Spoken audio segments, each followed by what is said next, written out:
Advani mention आज दुल्हन की तरह सजा हुआ दिखाई दे रहा है।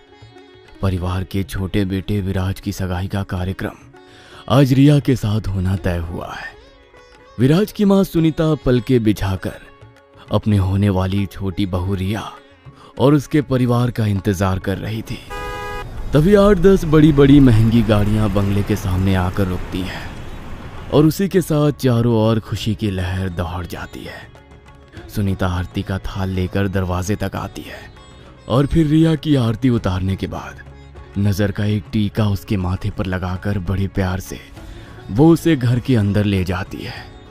मेहंदी लगे हाथ, खूबसूरत लंबे बाल और चमचमाते हीरो का हार पहनी वो रिया किसी अप्सरा से खूबसूरत नजर आ रही थी। कुछ ही देर में सगाई का कार्यक्रम शुरू हो जाता है और इसी के साथ विराज और रिया एक दूसरे को अंगूठी पहना देते हैं। रिंग सेरेमनी के बाद घर पर आए सभी मेहमान पार्टी में बिजी हो गए थे। कुछ देर के लिए रेवती और राजू भी भूल गए थे कि उनकी बेटी साक्षी की मानसिक हालत ठीक नहीं है। विराज, मुझे बाथरूम जाना है। Oh yes, straight then first left. तुम अकेले मैनेज कर लोगी ना? Of course. रिया वॉशरूम की ओर जाने लगती है। तभी बाथरूम के बाहर उसे साक्षी खड़ी हुई नजर आती है। हे साक्षी, कहाँ थे आप बेबी? आपको भी बाथरूम जाना है क्या? ये कैसी गंदी सी डॉल से खेल रहे हो आप? मैं अभी फ्रेश होकर आती हूँ, फिर आपके लिए बहुत सारे गिफ्ट्स लाई हूँ, वो दिखाती हूँ। ओके? इस वॉशरूम में पानी नहीं है, आपको ऊपर जाना पड़ेगा। अरे लेकिन रिया कुछ कह पाती है उससे पहले साक्षी वहाँ से हटकर एक दीवार की ओट में छिप जाती है। चलो ऊपर ही चले जाते हैं। जैसे ही ऊपर जाने के लिए रिया सीढ़ियां चढ़ना शुरू करती है, साक्षी दीवार के पास खड़े हुए अजीब तरह से मुस्कुराने लगती है। रिया ऊपर जाकर देखती है एक बड़ा सा वॉशरूम था जिसमें बाथरूम के अलावा ड्रेसिंग रूम भी अटैच था, जहां फ्रेश होने के बाद कपड़े बदलने और तैयार होने के लिए भी स्पेस था। रिया तुरंत जाकर पहले वॉशरूम यूज करती है, उसके बाद वो हाथ धोने के लिए आईने के सामने खड़ी हो जाती है। अचानक उसकी नजर आईने की ओर जाती है जिसमें उसे अपना खूबसूरत चेहरा नजर आता था। देखते ही देखते रिया को अपने पीछे एक काली परछाई नजर आती है जो आकर उसके अक्स में समा जाती है। रिया घबराकर मुड़कर देखती है तो उसे पीछे कुछ नजर नहीं आता। वो वापस आईने में देखती है तो उसे आईने में दिख रहा अपना अक्स धीरे धीरे बदलता हुआ नजर आने लगता है। उसकी आंखें लाल हो जाती है और चेहरे पर दरारें पड़ने लगती हैं। घबराकर रिया अपने चेहरे को छूकर देखती है कि तभी उसे वॉशरूम का दरवाजा खटखट होने की आवाज सुनाई देती है। अभी 2 मिनट पहले तक तो यहाँ अंदर कोई नहीं था, अचानक अंदर के बाथरूम का दरवाजा कौन खटखट करने लगा? रिया थोड़ा घबराते हुए जाकर दरवाजा खोलती है, लेकिन बाथरूम तो बिल्कुल खाली पड़ा हुआ था। खाली बाथरूम को देखकर रिया गहरी सांस लेती है, लेकिन अचानक ही बाहर वॉश बेसिन का नल अपने आप चालू हो जाता है और उससे पानी गिरने लगता है। अरे कौन है यहाँ? मैं पूछती हूँ कौन है? घबराकर जैसे ही रिया बाहर आने की कोशिश करती है, वॉशरूम का मेन डोर बाहर से लॉक हो जाता है। रिया बाहर दरवाजे का लॉक घुमाने की कोशिश करती है, लेकिन वो नहीं खुलता। तभी उसे एक बच्चे के खिलखिलाने की आवाज सुनाई देती है और किसी के दौड़ते हुए कदमों की आवाज भी सुनाई देने लगती है। कोई है? अरे ये डोर कैसे लॉक हो गया? साक्षी बेटा, ये तुम ही हो ना? बेटा दरवाजा खोलो, मैं समझ गई हूँ ये शरारत तुम ही कर रही हो। अच्छा तो ये सब तुम्हारी शरारत थी, पहले मुझे ऊपर भेजना और अब ये डोर को लॉक करना एंड ऑल। रिया लगातार साक्षी साक्षी कहकर पुकार रही थी, लेकिन साक्षी की तरफ से उसे कोई जवाब सुनाई नहीं दे रहा था। बस किसी छोटे बच्चे के खिलखिलाने के हंसने की आवाजें उसे सुनाई पड़ रही थी। डर से रिया चिल्लाने लगती है और रिया के चिल्लाते ही दरवाजा अनलॉक हो जाता है और वो दरवाजा खोलकर बाहर निकल आती है।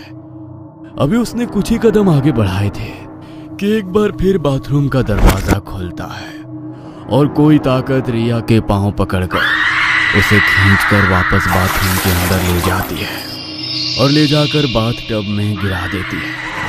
रिया पानी से बाहर निकलने की बहुत कोशिश कर रही थी, लेकिन ऐसा लगता था जैसे किसी ने पूरी ताकत से उसका मुंह टब के अंदर पकड़ा हुआ हो। कुछ ही देर में सांस ना ले पाने के कारण रिया की बाथ टब में ही मौत हो जाती है और उसका बेजान शरीर टब में ही निठाल होकर एक तरफ गिर जाता है। कुछ देर बाद माँ, रिया काफी देर पहले बाथरूम गई थी, अभी तक लौटी नहीं। आप देखोगे एक बार बाथरूम जाकर प्लीज? बेटे की बात सुनकर सुनीता बाथरूम में जाती है तो वहां उसे कोई नजर नहीं आता। विराज, बाथरूम में तो कोई नहीं है। तू देख, हो सकता है बंगला देखने के लिए निकल गई हो। विराज को ये बात बड़ी अटपटी लग रही थी कि सगाई के दिन जब इतने मेहमान जमा है, रिया पिछले आधे घंटे से लौटी क्यों नहीं है। रिया भी ना, ये कोई समय है बंगला देखने का? और अगर देखना ही था तो मुझे कहती, मैं दिखाता। विराज परेशान होकर इस कमरे से उस कमरे में टहल रहा था। तभी उसे साक्षी के कमरे का बाथरूम का दरवाजा खुला हुआ दिखाई देता है। विराज रिया रिया करते हुए बाथरूम के अंदर जाता है तो वहां बाथटब में रिया को पड़े हुए देखता है। रिया की ऐसी हालत देख वो चिल्लाते हुए भाई भाभी को पुकारता हुआ बाहर आता है। चाचा को ऐसे चिल्लाते हुए देखकर भी साक्षी कोई रिएक्शन नहीं देती और अपने कमरे के बेड पर बैठकर आराम से अपनी डॉल से खेलती रहती है। विराज को पागलों की तरह रोते चिल्लाते सुन रेवती, राज और कई सारे लोग वहां जमा हो जाते हैं। रिया की इस तरह अजीबोगरीब हालत में मौत हो जाने से पूरे बंगले में कोहराम मच गया था। रिया की माँ और सुनीता जी के आंसू तो रुक ही नहीं रहे थे। वहीं अपनी डॉल के साथ खेलती साक्षी उसे देखकर जोर जोर से खिलखिलाकर हंस रही थी। साक्षी बेटा, रिया को बाथरूम में जाते हुए देखा था तुमने? क्या हुआ था यहाँ? बोलो ना बेटा, ऐसे कैसे अचानक वो बाथरूम में डूब गई? रिया मदद के लिए चिल्लाई होगी, तुम्हें आवाज नहीं आई? बाथ टब में डूबकर कोई कैसे मर सकता है? मर गई बेचारी। सगाई के दिन हुए रिया की मौत और उसके बाद साक्षी का ये व्यवहार सुनीता, रेवती, राज और विराज सभी को भीतर तक हिला गया था। बाकी के मेहमान भी अब तो साक्षी के बारे में अजीब अजीब सी बातें करने लगे थे, जिससे पूरा परिवार बहुत डिस्टर्ब हो गया था। कुछ देर बाद साक्षी के डॉक्टर का राज के पास फोन आता है। सब ठीक है ना मिस्टर राज? साक्षी में कुछ इम्प्रूवमेंट समझ में आ रहा है? आपको याद है ना, कल उसको सेशन के लिए लेकर आना है। डॉक्टर, एक बहुत बुरी खबर है, एक और मौत हो गई है और इस बार भी साक्षी का बिहेवियर बहुत ही सस्पिशियस था। मेरे भाई की मंगेतर उसकी सगाई के दिन ही साक्षी के बाथटब में मरी हुई मिली है। साक्षी वहीं कमरे में बैठकर जोर जोर से हंस रही थी, जैसे उसे कोई फर्क ही नहीं पड़ता हो। डॉक्टर प्लीज कुछ करिए। राज ने डॉक्टर को पूरी घटना के बारे में बता दिया था। मिस्टर राज, मैं भी थोड़ा कंफ्यूज हूँ, मुझे कुछ स्टडी करनी है, उसके बाद मैं आपको फोन करता हूँ। राज की बातें सुनने के बाद डॉक्टर बहुत बेचैनी महसूस कर रहा था। साक्षी से बात करते समय डॉक्टर ने जितने भी नोट्स तैयार किए थे वो सभी को एक बार फिर से स्टडी करने लगता है। कुछ देर पहले क्या जरूरत है बेटा मकान शिफ्ट करने की? अच्छा खासा बंगला है हमारा, नई जगह पर जाओ तो एडजस्ट होने में कितनी दिक्कतें होती हैं। अरे माँ, ये बंगला है और अभी हम जहाँ शिफ्ट हो रहे हैं ना वो मेंशन है। आपके इस बंगले से बहुत बड़ा है और खूबसूरत भी। हाँ, बस शहर से थोड़ा दूर है, लेकिन अपने पास गाड़ियाँ हैं, ड्राइवर है, नौकर चाकर है, दिक्कत की कोई बात नहीं है, सब मैनेज हो जाएगा। इतना वेल मेंटेन्ड मेंशन हमें सही दामों में मिल रहा है और आप हो कि अपने बंगले का मोह छोड़ने के लिए तैयार ही नहीं हो। राज जो मिस्टर आडवाणी का बड़ा बेटा था, परिवार के अधिकतर खास निर्णय वही लिया करता था। राज और रेवती ने शहर के बाहरी इलाके में बनाए खूबसूरत मेंशन अपने लिए पसंद कर लिया था और आज वे लोग अपने नए घर में शिफ्ट होने जा रहे थे। साक्षी को अपना ये नया बंगला बहुत अच्छा लग रहा था। वो दौड़कर सभी कमरों में जाकर उसे देख रही थी। राज, काफी देर हो गई, साक्षी कहीं नजर नहीं आ रही, आपने देखा क्या उसे? अरे क्यों चिंता करती हो, बाहर गार्ड बैठे हुए हैं, घर से बाहर नहीं गई होगी, अंदर बंगले में ही कहीं होगी, चलो देखते हैं। राज और रेवती मिलकर साक्षी को ढूंढने लगते हैं। काफी देर तक ढूंढने के बाद एक अंधेरे कमरे में उन्हें साक्षी बैठी हुई नजर आती है। अरे साक्षी, यहाँ क्या कर रही हो तुम? इतना बड़ा बंगला छोड़कर ये अंधेरे कमरे में क्यों बैठ गई हो? चलो इधर आओ। राम सिंह, इस कमरे में अंधेरा क्यों है? गुस्से में रेवती की आवाज सुनकर राम सिंह दौड़ते हुए वहां आता है। मैडम, पता नहीं इस कमरे में क्या प्रॉब्लम है, कई बार बल्ब बदल दिया लेकिन बार बार खराब हो जाता है। आप लोग चलिए, मैं चेंज करके आता हूँ। रेवती अपनी बेटी साक्षी को लेकर दूसरे रूम में आती है तो देखती है कि साक्षी के हाथ में एक पुरानी सी गुड़िया है जो दिखने में काफी अजीब लग रही थी। साक्षी, ये किसका टॉय है तुम्हारे पास? हमारा सामान तो अभी अनपैक भी नहीं हुआ, फिर ये गुड़िया कहाँ से आई? अम्मा, ये गुड़िया उस रूम में थी। आपको पता है, गुड़िया ने मुझे हाय किया। हम दोनों बेस्ट फ्रेंड बन गए हैं। आप पूछ रही थी ना मैं उस रूम में बैठकर क्या कर रही थी? मैं अपनी नई फ्रेंड के साथ खेल रही थी। हम दोनों ने ढेर सारी बातें की और हमें बहुत मजा भी आया। मैंने डॉल को प्रॉमिस किया है, अब हम दोनों हमेशा साथ साथ रहेंगे। राम सिंह, बोला था ना तुमसे कि घर में जो भी सामान हो सब उठाकर बाहर फेंकवा देना। हमें कोई पुराना सामान घर में नहीं दिखना चाहिए। फिर ये डॉल कैसे रह गई? पता नहीं साहब, मैंने तो पूरा बंगला चमका दिया था, एक भी चीज नहीं बची थी। कैसे आई, कहां से आई, नहीं कह सकता। सब के सब कामचोर हो गए हो। डॉल क्या खुद से चलकर आई होगी यहाँ? कोई काम सही से नहीं होता। लाओ साक्षी, इधर दो वो डॉल। आपके लिए पापा बाजार से नया और बहुत अच्छा डॉल लाकर देंगे। लाओ। देखो तो, ये डॉल कितनी गंदी है और इसके चेहरे पर ये गंदा सा क्या लगा है, खून जैसा। छी! मम्मा, ये मेरी डॉल है और इसका नाम एमिली है। आप मेरी डॉल के बारे में ऐसी बातें कैसे कर सकते हैं? मैं आपसे बात ही नहीं करूंगी। इतना कहकर साक्षी डॉल लेकर अपने रूम में चली जाती है। देख रही हो रेवती, ये कैसे बात कर रही है? मैंने इसे बोला कि डॉल को उठाकर घर से बाहर फेंको और ये उसे लेकर अपने कमरे में चली गई। अरे जाने दो ना, बच्ची है। जब रात को सो जाएगी तब हटा देना। सोने के बाद बच्चे सब भूल जाते हैं। उसे कौन सा याद रहने वाला है कि यहाँ बंगले में उसे क्या मिला था। साक्षी वाकई मम्मी पापा से नाराज थी। डिनर करने के लिए भी वो अपने कमरे से बाहर नहीं आई थी। साक्षी बेटा, ऐसे कोई मम्मी पापा से नाराज होते हैं? आपने आज खाना भी नहीं खाया। अच्छा आओ, दादी अपनी गोदी में बिठाकर प्यार से खिलाएगी। नहीं दादी, मुझे खाना नहीं खाना। आपने देखा ना मम्मी पापा ने कैसे इंसल्ट की मेरे फ्रेंड की। ये तो गलत बात है ना। मम्मी पापा को सॉरी बोलना पड़ेगा। जिद नहीं करते ना बेटा, मम्मी पापा बड़े हैं, उनके बारे में ऐसी बातें नहीं करते। चलो जल्दी से खाने के लिए डाइनिंग टेबल पर आओ। दादी आप भी जाओ, मुझे आपसे भी बात नहीं करनी। आप सब लोग एक जैसे हो। अरे बेटा, ये कैसे बात कर रही हो तुम? देखा माँ आपने, जब से इस लड़की ने उस डॉल को लिया है कुछ अजीब बिहेव नहीं कर रही है। ये इतनी बदतमीजी से तो कभी बात नहीं करती। इसे हुआ क्या है? उस डॉल के लिए ऐसे पागल हो रही है जैसे आज से पहले इसने कोई खिलौना देखा ही नहीं है। अब उसकी डॉल से हम माफी मांगेंगे? रेवती, खत्म करो इस बात को और देखो, कोई जरूरत नहीं है ज्यादा साक्षी के पीछे पीछे जाने की। ज्यादा लाड़ प्यार से भी बच्चे बिगड़ते हैं, इस बात का ख्याल रखना। राज ने साक्षी को मनाने के लिए घर में सभी को सख्त मना कर दिया था, लेकिन साक्षी का व्यवहार हर गुजरते पल के साथ बहुत तेजी से बदल रहा था। क्या साक्षी के साथ किसी अनहोनी की शुरुआत हो गई है? आखिर किसकी है ये डॉल और साक्षी के पास कैसे आई? क्या साक्षी वाकई अपने माँ पापा से नाराज है या कोई और शक्ति है जो उससे ये सब करवा रही है?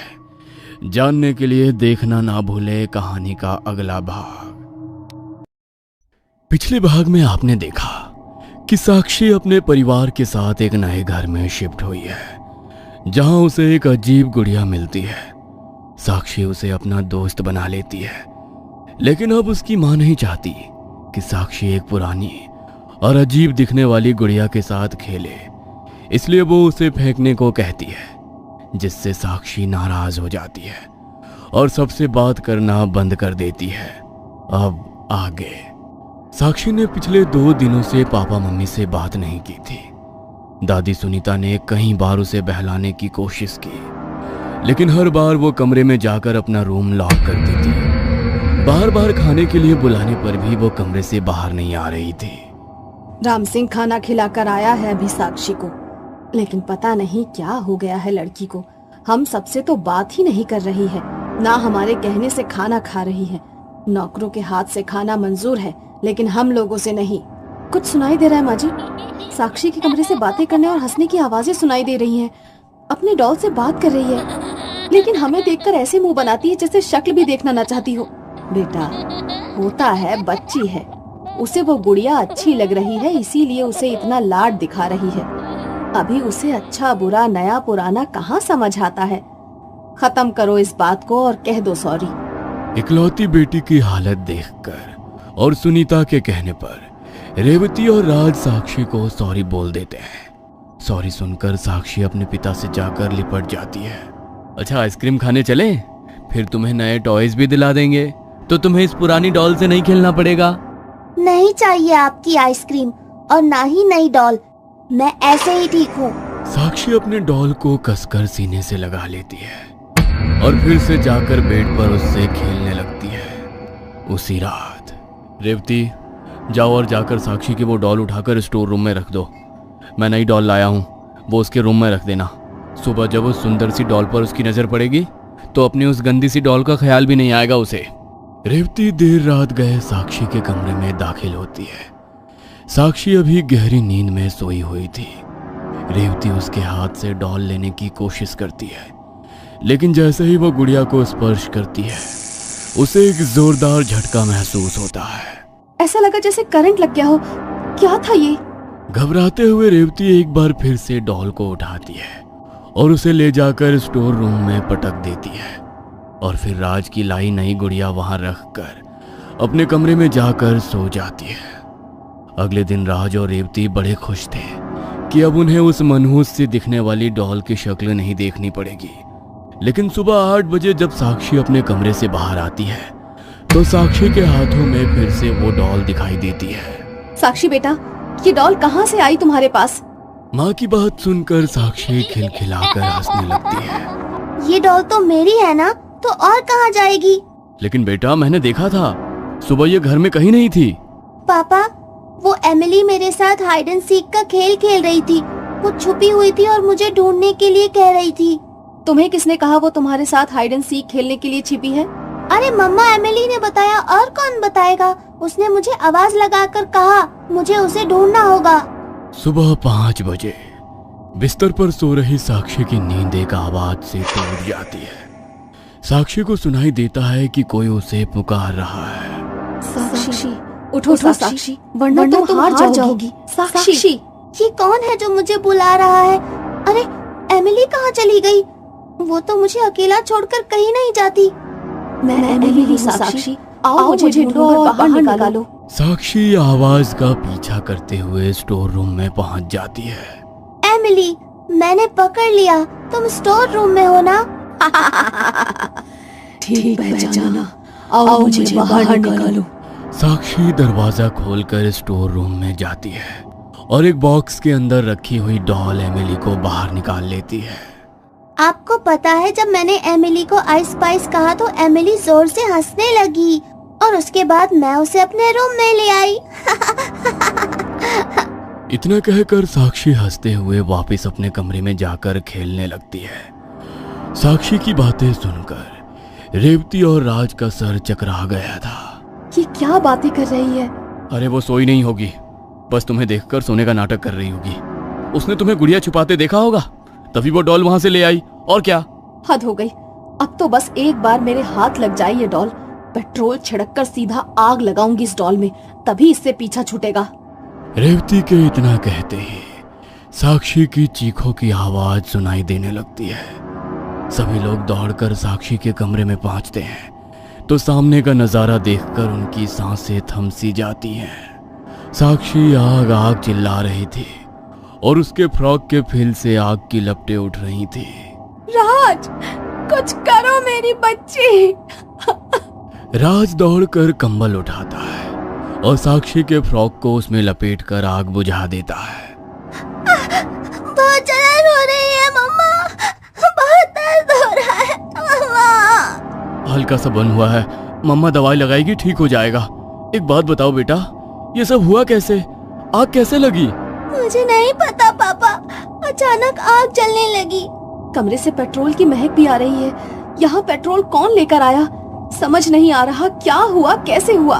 मैडम, बेबी के कमरे में तो आज कोई गया ही नहीं।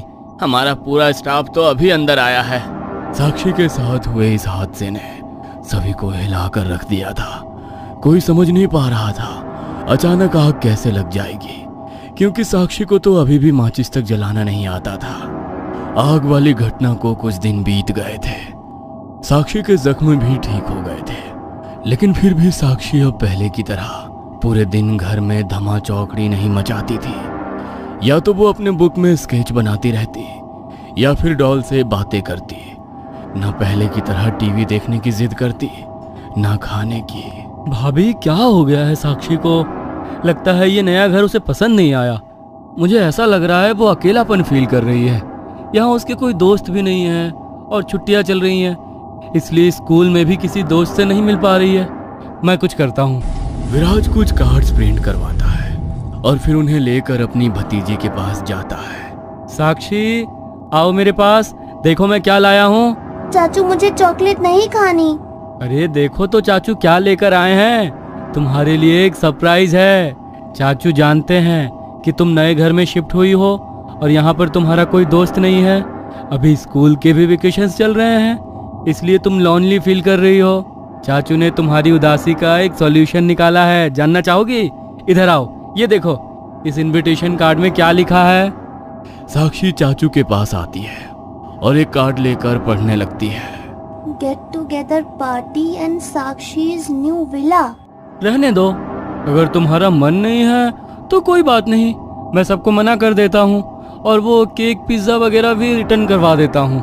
नहीं चाचू, मुझे पार्टी करनी है, बहुत मजा आएगा। एमिली की भी फर्स्ट पार्टी होगी। बेटा, पापा की आज बहुत इम्पोर्टेंट मीटिंग है और मुझे एक सोशल इवेंट में जाना है। आई एम सो सॉरी बेटा, मैं तुम्हारे साथ रुक नहीं पाऊंगी। विराज किसी और दिन कर सकते हैं ना? माँ की बात सुनकर साक्षी पहले से भी ज्यादा गुस्सा हो जाती है। अरे भाभी, आप क्यों गुड़िया रानी को ऐसे कहकर मायूस कर रही हो? आप बिजी हो, लेकिन चाचू तो आज फ्री है ना। मैं आपको आज आपकी गेट टुगेदर पार्टी अरेंज करने में मदद करूंगा, ओके? चाचू की बात सुनकर साक्षी का चेहरा खिल गया था। शाम होने लगी थी, आसमान में तारे चमकने लगे थे और इधर साक्षी एक सुंदर सी गुलाबी रंग की फ्रॉक पहने चाचू के साथ गाड़ी में बैठकर मॉल जा रही थी।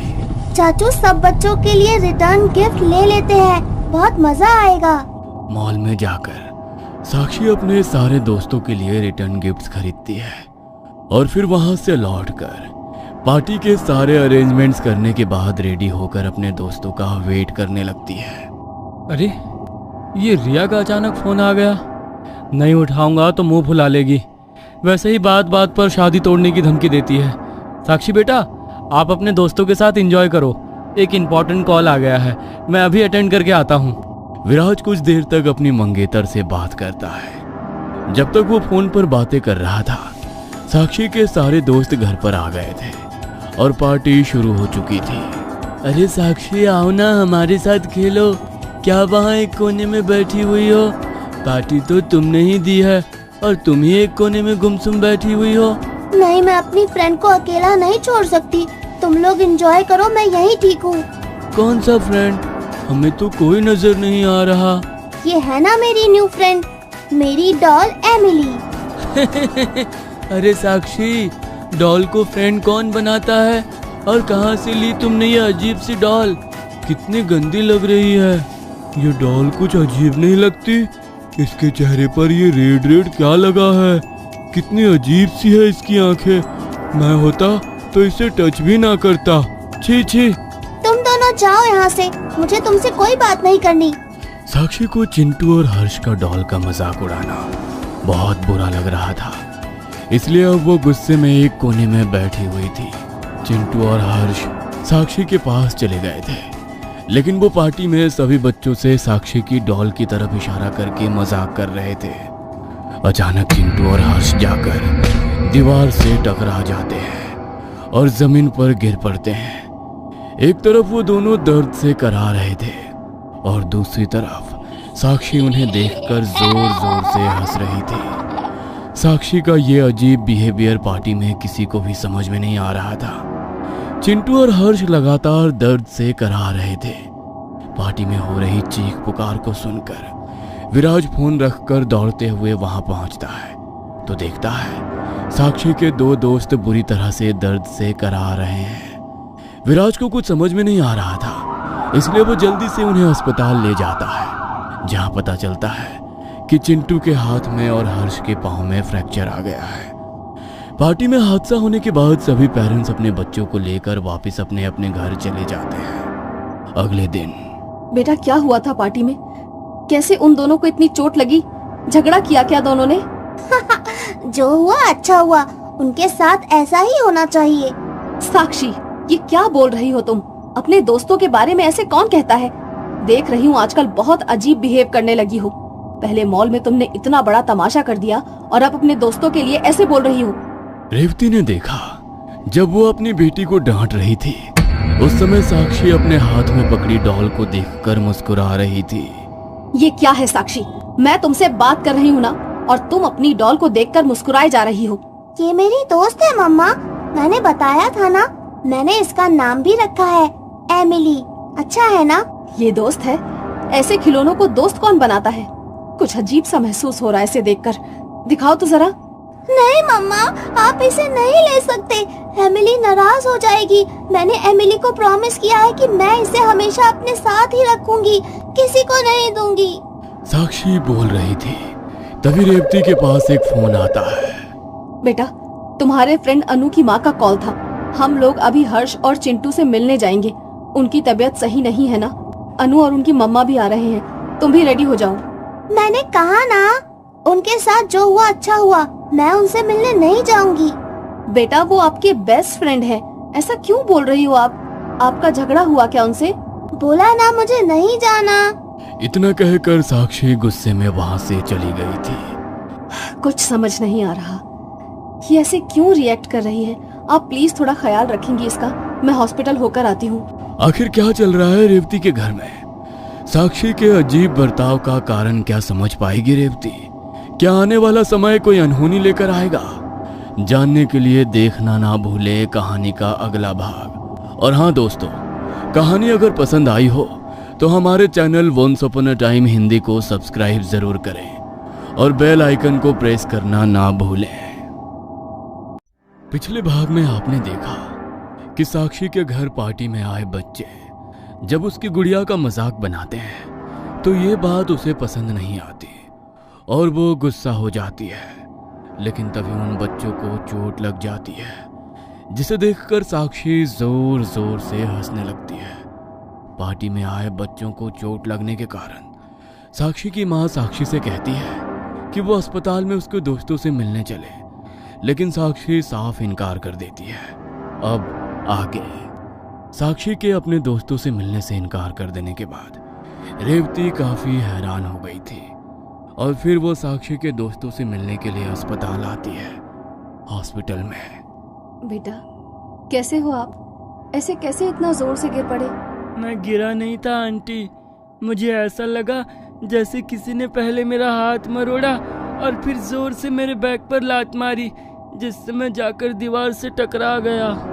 ये सही बोल रहा है, मुझे भी बिल्कुल ऐसा ही लगा जैसे किसी ने मुझे बहुत जोर से पीछे से धक्का मारा। आपको पता है आंटी, जब हम दर्द से चिल्ला रहे थे तो साक्षी जोर जोर से हंस रही थी। क्या? लेकिन वो ऐसा क्यों करेगी? आप लोगों का कोई झगड़ा हुआ है क्या? वो बोल रही थी आप लोगों से मिलना ही नहीं चाहती। आंटी, आप तो जानती हो ना, हम चारों बेस्ट फ्रेंड हैं, फिर हमारे बीच झगड़ा कैसे हो सकता है? हमारा कोई झगड़ा नहीं हुआ, बस वो एक गंदी सी डॉल लेकर बैठी हुई थी और अकेले में उससे बातें कर रही थी। हमने कहा छोड़ो इस अजीब सी डॉल को, पार्टी में आई हो तो सब मिलकर मस्ती करते हैं, चलो कोई गेम खेलते हैं। लेकिन वो हमारी बात से नाराज हो गई। उसके बाद हम दोनों गिर गए और हमें चोट लग गई, और सबसे अजीब बात यह है वो हमें गिरते देख जोर जोर से हंस रही थी। बच्चों की बात सुनकर रेवती को काफी शर्मिंदगी हो रही थी। इस समय उसका दिमाग काम नहीं कर रहा था वो साक्षी से कई सारे सवाल पूछना चाहती थी, इसलिए वो वापस अपने घर लौट आती है। रेवती घर पहुंची तब दिन ढल गया था।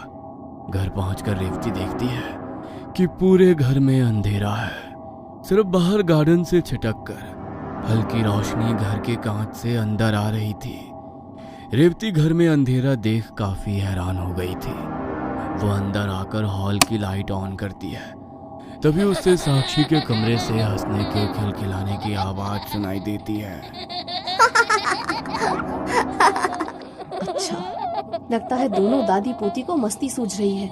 रेवती मुस्कुराते हुए साक्षी के कमरे की ओर जाती है, लेकिन अंदर का नजारा देख वो हैरान रह जाती है। कमरे में सिर्फ साक्षी थी और अकेले में ही वो जोर जोर से हंसकर बातें कर रही थी। तभी रेवती को महसूस हुआ कि कमरे में लगी आराम कुर्सी भी लगातार हिल रही है।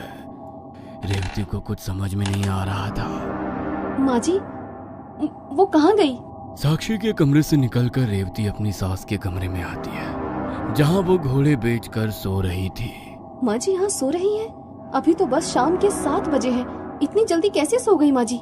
माँ जी, आप यहाँ क्या कर रही हैं? मैं आपके पास साक्षी को छोड़ कर गई थी। साक्षी आपके पास क्यों नहीं है? आपकी तबीयत तो ठीक है ना? इतनी जल्दी कैसे सो गई आप? अरे बेटा, मुझे तो कुछ समझ ही नहीं आ रहा कि मैं अपने कमरे में कब आई और कब बिस्तर पर आकर सो गई। मैं तो हॉल में साक्षी के साथ बैठी हुई टीवी देख रही थी। फिर साक्षी कमरे में अपनी डॉल लेने के लिए गई। उसके बाद मुझे कुछ याद नहीं। क्या हुआ बहू? साक्षी ठीक है ना? कहाँ है वो? आप चलिए मेरे साथ। उनकी धड़कनें तेज हो गई थी, जैसे किसी ने उनकी छाती पर भारी पत्थर रख दिया। उनके कदम तेजी से तुम हॉल में कब आई साक्षी? तुम तो अभी अपने कमरे में थी ना? नहीं मम्मा, मैं तो कब से यहाँ पर बैठी टीवी देख रही हूँ। आप कब आए? झूठ मत बोलो साक्षी, मैंने खुद तुम्हें तुम्हारे कमरे में जोर जोर से हंसते हुए देखा था। मुझे देखकर यहाँ आकर टीवी चलाकर बैठ गई। सच सच बताओ, इतना जोर जोर से क्यों हंस रही थी तुम? लेकिन मम्मा, मैंने कहा ना, मैं आपके कमरे में नहीं थी। मैं तो शाम से यहीं पर बैठकर टीवी देख रही हूँ। आपको यकीन ना हो तो आप दादी से पूछ लो। रेवती को कुछ समझ में नहीं आ रहा था कि आखिर साक्षी उससे झूठ क्यों बोल रही है। और अगर एक बार को साक्षी की बात को सच भी मान ले, तो फिर जिसे उसने कभी कमरे में अजीब ढंग से हंसते और बातें करते हुए देखा था, वो कौन था? तुम ये बताओ, तुमने कुछ खाया? नहीं मम्मा, दादी अपने कमरे में जाकर सो गई थी। मैं तो कब से आपका ही वेट कर रही हूँ। अच्छा ठीक है, मैं खाना लगाती हूँ, तुम हाथ मुंह धो लो। कुछ देर में रेवती ने टेबल पर खाना लगा दिया। साक्षी डाइनिंग टेबल पर खाने के लिए बैठ गई थी। क्या बात है, आज डाइनिंग टेबल पर पापा की याद नहीं आई? रोज तो जिद करती हूँ कि पापा जब तक नहीं आएंगे तब तक खाना नहीं खाओगी। माँ की बात को अनसुना करके साक्षी एकटक बस अपनी गुड़िया को देख देख कर मुस्कुरा रही थी। तुम्हें भूख लगी थी ना? चलो खाना खाते हैं। मुझे ये सब नहीं खाना, बहुत भूख लगी है। मेरे लिए चिकन लेकर आओ। क्या बात कर रही हो तुम? तुम जानती हो ना हमारे घर में कोई भी मांस नहीं खाता। किससे सीख रही हो तुम ये सब बातें? मैंने कहा ना मेरे लिए मांस लेकर आओ, वरना मैं खाना नहीं खाऊंगी। देख रही हैं माँ जी, आप कितनी जिद्दी होती जा रही है। कहती है चिकन खाएगी और अगर नहीं दिया तो खाना नहीं खाएगी। मैं भी देखती हूँ कब तक खाना नहीं खाएगी। खबरदार जो आज के बाद मेरे सामने नॉन वेज खाने की बात भी की तो। रेवती को गुस्से में बोलते देख साक्षी डाइनिंग टेबल से उठकर अपने कमरे में चली जाती है। अरे छोड़ो भी, रेवती बच्ची है, स्कूल में किसी से सुन लिया होगा। हमारे घर में तो इसने कभी भी किसी को खाते हुए नहीं देखा। बच्चे बाहर से काफी चीजें सीख कर आते हैं। इतना परेशान होने की कोई बात नहीं है। प्यार से समझाओ, मान जाएगी। सास की बात सुनकर रेवती अपने आप को शांत करती है और साक्षी के कमरे में जाती है। साक्षी बेटा, जिद नहीं करते ना। आप जानते हो ना हमारे घर में कोई नॉनवेज को छूता तक नहीं है। फिर ऐसी चीजों की डिमांड क्यों करती हो जो मम्मा पूरी न कर सके? अच्छा ठीक है, आज मम्मा आपके लिए स्पेशल पास्ता बनाएगी। चलो अब जल्दी से आ जाओ। रेवती अभी साक्षी से बात कर ही रही थी कि अचानक कमरे की लाइट बंद हो जाती है और कमरे की खिड़की तेज आवाज के साथ खुल जाती है, जिससे रेवती चौंक जाती है। देखते ही देखते कमरे में तेज हवा का झोंका आता है और रेवती को ऐसा महसूस होता है जैसे कोई तेजी से उसे छू कर गुजरा हो। माँ जी, लाइट को क्या हुआ? साक्षी कहाँ हो तुम?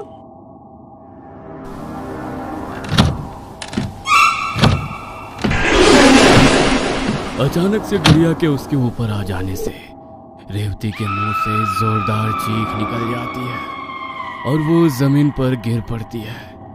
तभी कमरे की लाइट ऑन हो जाती है और रेवती देखती है कि उसके ऊपर साक्षी की गुड़िया पड़ी हुई है और रेवती के चेहरे पर खून बह रहा है। ऐसा लग रहा था जैसे किसी बिल्ली ने उसके चेहरे पर पंजा मार दिया हो। रेवती ने देखा कि साक्षी उसे जमीन में गिरे देखकर जोर जोर से हंस रही है।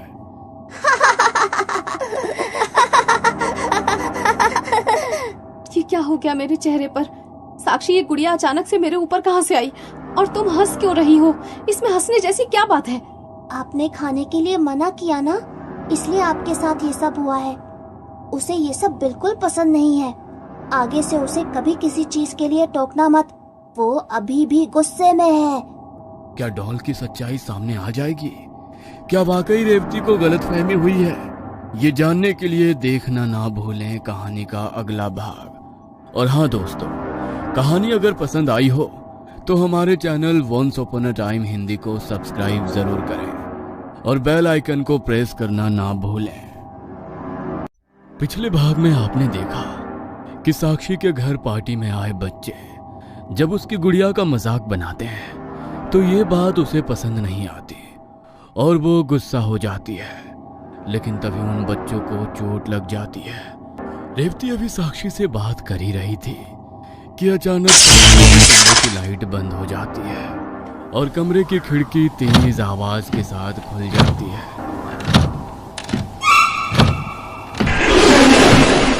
अचानक से गुड़िया के उसके ऊपर आ जाने से रेवती के मुंह से जोरदार चीख निकल जाती है और वो जमीन पर गिर पड़ती है। आपने खाने के लिए मना किया ना, इसलिए आपके साथ ये सब हुआ है। उसे ये सब बिल्कुल पसंद नहीं है। आगे से उसे कभी किसी चीज के लिए टोकना मत, वो अभी भी गुस्से में है। ये सब क्या बकवास कर रही हो तुम? कौन गुस्से में है? तुम्हारा दिमाग ठिकाने पर नहीं है क्या? आज के बाद अकेले में कमरे में बैठकर नहीं खेलोगी तुम। पूरा दिन इस कमरे में घुसी रहती हो, दिमाग खराब हो गया है तुम्हारा। चलो जाकर दादी के साथ खेलो। रेवती के डांटने पर साक्षी गुस्से में नजरें तिरछी करके अपनी माँ को घूरने लगती है। सुना नहीं तुमने मैंने क्या कहा? रेवती बेटा, क्यों इतना गुस्सा कर रही हो तुम? शांत हो जाओ। साक्षी को मैं अपने कमरे में ले जा रही हूँ। तुम थोड़ी देर आराम करो, दवा लगा लो, आराम मिलेगा। रेवती की सास साक्षी को अपने कमरे में ले गई थी और दूसरी ओर रेवती फर्स्ट एड के बाद अपने कमरे में जाकर लेट गई थी। लेकिन उसके अंदर डर का बीज जम गया था।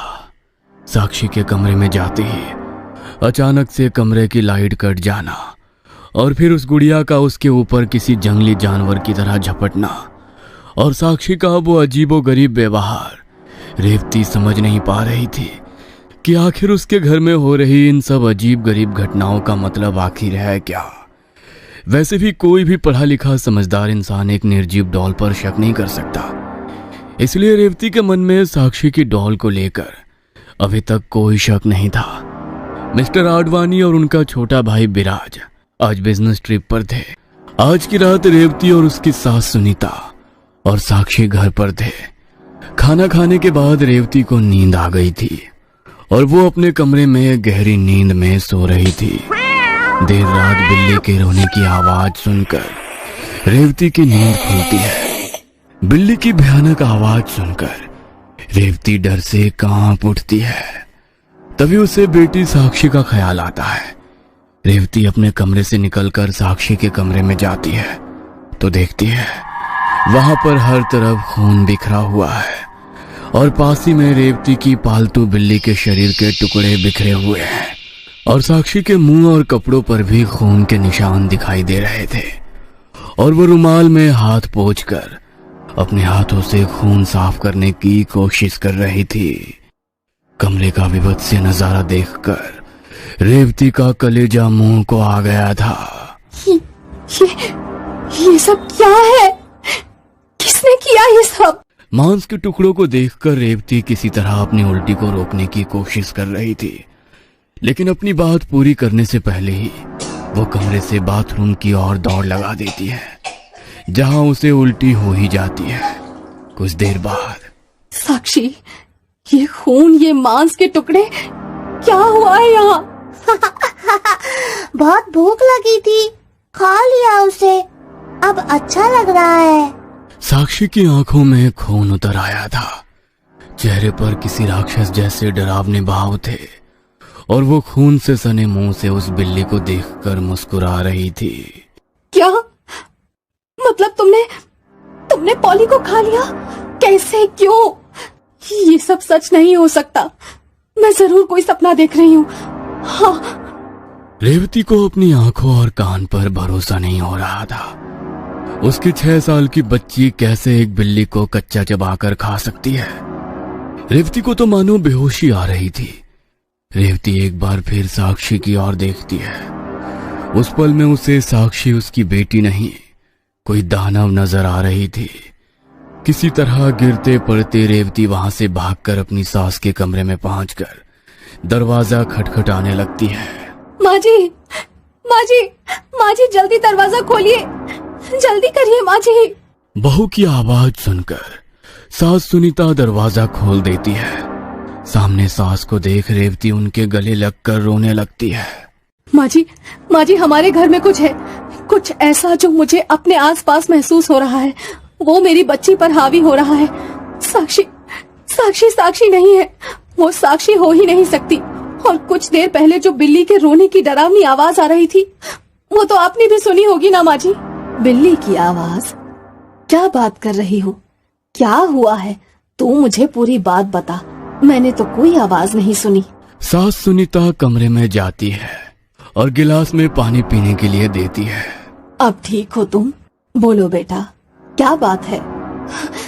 मैं अपने कमरे में सोई हुई थी, तभी मैंने बिल्ली के रोने की डरावनी आवाज सुनी। मुझे कुछ अजीब सा महसूस हुआ, तो मुझे साक्षी की चिंता होने लगी। उसके कमरे में जाकर मैंने देखा साक्षी हमारी पॉली को मारकर खा रही थी। इतना कहकर रेवती जोर जोर से रोने लगती है।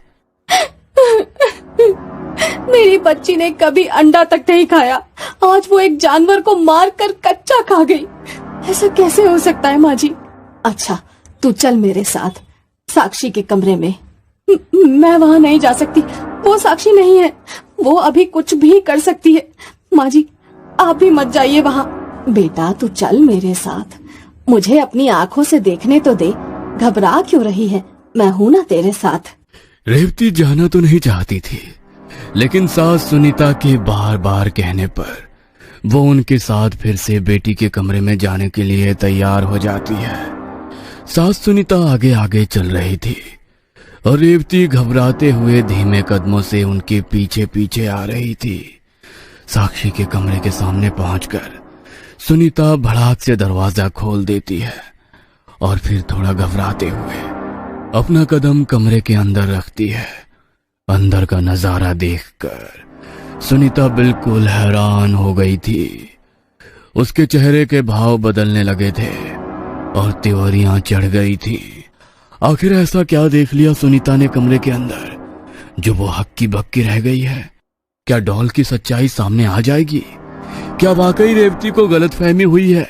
ये जानने के लिए देखना ना भूलें कहानी का अगला भाग। और हाँ दोस्तों, कहानी अगर पसंद आई हो तो हमारे channel once upon a time Hindi को सब्सक्राइब जरूर करें और बेल आइकन को प्रेस करना ना भूलें। पिछले भाग में आपने देखा कि रेवती साक्षी को मांस खाने से इनकार कर देती है, लेकिन उसके बाद आधी रात को उसे कुछ अजीब महसूस होता है।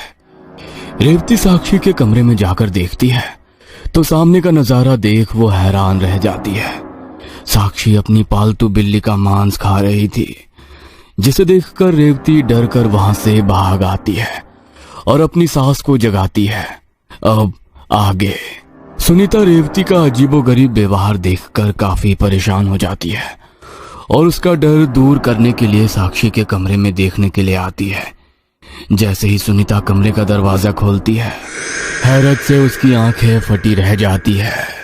रेवती, इधर आओ जरा। नहीं माँ जी, मैं नहीं आऊंगी। अब देख लिया ना आपने, मैंने कहा था ना मत जाइए वहाँ। अब आप चलिए यहाँ से, मैं अंदर नहीं आने वाली। मैंने कहा ना अंदर आ। देख, अपनी आंखों से देख। सुनीता रेवती का हाथ पकड़कर उसे साक्षी के कमरे के अंदर खींच लेती है। अंदर का नजारा देखकर तो रेवती भी हैरान रह गई थी। कमरा बिल्कुल साफ सुथरा दिखाई दे रहा था और साक्षी मासूमियत से अपने बिस्तर पर आंखें बंद करके सो रही थी। कमरे में ऐसा कुछ भी नजर नहीं आ रहा था जैसा रेवती ने बताया था। बहू, क्या है ये सब? यहाँ पर कोई भूतिया उपन्यास की कहानी चल रही है क्या? तुमने जरूर कोई बुरा सपना देखा होगा और आकर पूरा घर सर पर उठा लिया। साक्षी तो बड़े आराम से सो रही है और यहाँ कमरे में मुझे ऐसा कुछ नजर नहीं आ रहा जैसा तुमने कहा था। जान निकाल कर रखती तुमने मेरी। मुझे ऐसा लगता है तुम ठीक नहीं हो। ऐसा करो, तुम अपने कमरे में जाकर आराम करो और सुबह भी तुम्हें जल्दी उठने की कोई जरूरत नहीं है। सुबह मैं नौकरों से कहकर काम करवा लूंगी। तुम अपने कमरे में आराम करना। साक्षी को मैं अपने कमरे में ले जा रही हूँ। आज वो मेरे कमरे में ही सोएगी। मैं ध्यान रखूंगी उसका। नहीं माँ जी, मुझे कोई धोखा नहीं हुआ। मैंने सब कुछ अपनी आंखों से देखा था। आप बस राज को फोन करिए, उन्हें जल्दी से जल्दी घर बुलाइए। मेरा दिल बहुत घबरा रहा है। अच्छा ठीक है, अभी तू शांत हो जा और आराम कर। मैं फोन करती हूँ राज और विराज को। कुछ नहीं होगा, हिम्मत रख। ऐसे घबराने से तो तेरी तबीयत बिगड़ जाएगी। भरोसा रख, मैं हूँ तेरे साथ। कुछ गलत नहीं है यहाँ। सास के समझाने पर रेवती अपने कमरे में चली जाती है और सुनीता भी साक्षी को गोद में उठाकर अपने कमरे में लाकर अपने बिस्तर पर ही उसे सुला लेती है। साक्षी को सुलाने के बाद सुनीता कमरे की लाइट बंद कर देती है और खुद भी बिस्तर पर आंखें बंद करके लेट जाती है। जैसे ही कमरे में सन्नाटा होता है, अचानक से बिस्तर पर सोई साक्षी की आंखें खुल जाती है और उसके चेहरे पर एक डरावनी मुस्कान दिखाई देने लगती है। सुबह होने में अभी 2 घंटे बाकी थे और रेवती के लिए ये 2 घंटे बिताना जैसे बहुत मुश्किल हो रहा था। सुबह के 5 बज गए थे और सुनीता अपने कमरे से बाहर आकर हॉल में बैठी हुई थी। तभी रेवती भी अपने कमरे में आकर हॉल में बैठ जाती है। तो इतना जल्दी क्यों उठ गई? मैंने कहा था ना तुम सुबह में आराम करना। साक्षी का स्कूल वगैरह मैं देख लूंगी। माँ जी, आप सोने की बात कर रही हैं। मुझे पूरी रात एक पल के लिए भी नींद नहीं आई। वो मंजर मेरी आंखों के आगे से हट ही नहीं रहा। बस अब मुझे राज के आने का इंतजार है। वही इस समस्या का कुछ समाधान निकालेंगे। मेरा तो दिमाग जैसे कुछ भी सोचने समझने की हालत में ही नहीं है। सुनीता और रेवती बातें कर ही रहे थे कि अचानक उन्हें साक्षी के कमरे से जोर जोर से हंसने खिलखिलाने की आवाज सुनाई देने लगती है। साक्षी तो आपके कमरे में सोई थी ना, है ना माँ जी? फिर ये उसके कमरे से किसके हंसने की आवाज आ रही है? ऐसा लग रहा है जैसे 2 लोग साथ में हंस रहे हों। वही मैं भी सोच रही हूँ बहू। साक्षी तो 7 बजे से पहले उठती ही नहीं है। ये कब उठी और अपने कमरे में जाकर खेलने भी लगी? मैंने तो उसे उसके कमरे की तरफ जाते हुए नहीं देखा। तू कहे तो मैं देख कर आऊं? नहीं माँ जी, मैंने कहा था ना उस कमरे में कुछ है। आप प्लीज मत जाइए। मुझे तो पूरा यकीन है रात में भी जो मैंने देखा वो कोई सपना नहीं था, ना मेरे मन का वहम था। मैं पागल नहीं हूँ। रेवती बहुत ज्यादा डरी हुई थी। सुनीता की भी डर से हालत खराब थी और साक्षी के कमरे से लगातार हंसने बोलने की आवाजें सुनाई पड़ रही थी। दोनों घबराई हुई सीधी कमरे की ओर देख रही थी कि तभी रेवती को अपने कंधे पर एक गर्म सा हाथ महसूस होता है। रेवती मुड़कर देखती है तो उसे अपने पीछे साक्षी खड़ी हुई दिखाई देती है, जिसे देखकर रेवती की चीख निकल जाती है। क्या बात है मम्मा, आप मुझे देखकर चीखी क्यों? तुम यहाँ कब और कैसे आई? दादी के कमरे से आई तो देखा आप दादी के साथ कुछ बात कर रहे हो, इसीलिए मैं भी आपके पास ही आ गई। लेकिन आप डर क्यों गई मम्मा? ये आवाज सुन रही हो तुम? अगर तुम यहाँ हो तो तुम्हारे कमरे से आवाज कैसे आ रही है? अभी बताती हूँ, चलो मेरे साथ, खुद देख लो। साक्षी अपनी माँ और दादी को लेकर अपने कमरे में जाती है तो देखती है कि अंदर बेड पर साक्षी की गुड़िया पड़ी हुई है और वही लगातार हंसी की आवाज अपने माइक से बजा रही थी। मम्मा, मेरी डॉल है ना, ये उसका कमाल है। इसमें कोई भी अपनी वॉइस रिकॉर्ड कर सकता है और जब चाहे सुन सकते हैं। डॉल को बिस्तर पर पड़ा देखकर रेवती और सुनीता की जान में जान आ जाती है। देख लिया बहू, तिल का ताड़ कैसे बनता है। क्या बात थी और हम क्या समझ रहे थे। एमिली, एक बात बताओ, मैंने तो बस एक ही हंसी की आवाज रिकॉर्ड की थी, फिर ये दूसरी आवाज किसकी थी? हाँ, समझ आया। तुझे मेरी मम्मा को परेशान करने में बहुत मजा आता है ना? साक्षी की बात सुनकर डॉल एक बार फिर से साक्षी को देखकर मुस्कुराने लगती है। साक्षी बेटा, आओ अब स्कूल के लिए रेडी हो जाओ। दादी की आवाज सुनकर साक्षी स्कूल के लिए रेडी होने लगती है और कुछ देर बाद स्कूल के लिए निकल जाती है। रेवती जाकर साक्षी का कमरा समेटने लगती है। तभी उसे डॉल एमिली के अंदर से एक बार फिर बेटी साक्षी की आवाज सुनाई देती है। थैंक यू मम्मा, आप डर गए थे ना? लगता है फिर से साक्षी ने अपना वॉइस रिकॉर्ड किया होगा। डॉल की आवाज को इग्नोर करके रेवती साक्षी का कमरा समेटना शुरू करती है। तभी उसे डॉल की बैटरी बेड के पीछे पड़ी हुई दिखाई देती है। ये नहीं हो सकता, इसकी बैटरी तो यहाँ पड़ी हुई है, फिर ये आवाज कैसे आ रही है? रेवती कांपते हाथों से डॉल को उठाती है और पलटकर देखती है। डॉल के अंदर से बैटरी गायब थी। रेवती के हाथों से डॉल छूटकर वहीं गिर जाती है और रेवती कमरे से भागने लगती है। तभी रेवती के कानों में एक बार फिर डॉल की आवाज गूंजती है। डर लग रहा है ना? रेवती भागते हुए बाहर हॉल तक आती है। तभी उसे अपने सामने पति राज खड़ा हुआ नजर आता है। रेवती, क्या हुआ? ऐसे क्यों दौड़ रही हो? क्या है वहाँ? राज, राज, वो साक्षी के कमरे में वो गुड़िया, वो बिना बैटरी के बोल रही है। क्या मतलब है तुम्हारा? ठीक से बताओ क्या हुआ है? पति की बात सुनकर रेवती कल रात से लेकर अभी तक घटी सभी घटनाएं पति को बताती है। मुझे कुछ भी समझ में नहीं आ रहा है रेवती, ऐसा भी कहीं होता है क्या? तुम मुझे देखने दो, ऐसे कैसे बिना बैटरी के डॉल बातें कर रही है? राज कमरे में जाता है और डॉल को उठाकर देखता है तो वाकई उसके अंदर से बैटरी गायब नजर आती है। ये देखो रेवती, तुम्हारी बात सही है, इसके अंदर बैटरी नहीं है, लेकिन ये चार्जेबल है। साक्षी ने इसे चार्ज कर रखा है, इसलिए बिना बैटरी के भी उसमें आवाजें सुनाई दे रही है। एक बात बताओ, तुम कब से इतनी अंधविश्वासी हो गई? कोई गुड़िया बिना बैटरी के बोल सकती है, ऐसा ख्याल कहाँ से आया तुम्हारे दिमाग में? अरे थोड़ा टीवी कम करो, दिमाग पर असर हो रहा है तुम्हारे। और ये मैं मजाक नहीं कर रहा हूँ, सीरियस हूँ। रेवती के सारे दावे एक के बाद एक झूठे साबित हो रहे थे, लेकिन जाने क्यों रेवती का मन मानने को तैयार नहीं था कि ये सब एक संयोग या उसकी गलतफहमी थी। दोपहर के 2 बज गए थे और साक्षी खाना खाने के बाद गार्डन में खेलने के लिए निकल गई थी। रेवती इन सब घटनाओं के बाद कुछ अच्छा महसूस नहीं कर पा रही थी, इसलिए फिलहाल वो साक्षी के कामों से खुद को अलग रख रही थी। साक्षी के साथ उसकी दादी भी पार्क में ही थी। सुनीता एक बेंच पर बैठकर स्वेटर बुन रही थी और साक्षी आराम से झूलों पर झूल रही थी। अचानक सुनीता को बच्चे की चीख पुकार की आवाज सुनाई देने लगती है, जिसे सुनकर वो घबराते हुए बच्चे की ओर दौड़ पड़ती है। जमीन में साक्षी की सहेली दिव्या पड़ी हुई थी और उसके माथे से खून का फवारा छूट पड़ा था, जिसे देखकर पास में खड़े बच्चे जोर जोर से चिल्ला रहे थे। हे भगवान, क्या हो गया इसको? अरे कोई है, कोई मदद करो, कोई है। जहां एक तरफ पार्क के सभी बच्चे दिव्या को देखकर चीख चिल्ला रहे थे, वहीं साक्षी उसे देखकर खिलखिलाकर हंस रही थी। साक्षी, साक्षी, ये क्या बदतमीजी है? तुम उसे देखकर हंस क्यों रही हो? देख नहीं रही हो कितनी चोट लगी है उसे? अरे गौरव बेटा, क्या हुआ है इसे? ऐसे कैसे अचानक से दिव्या को इतनी चोट लग गई?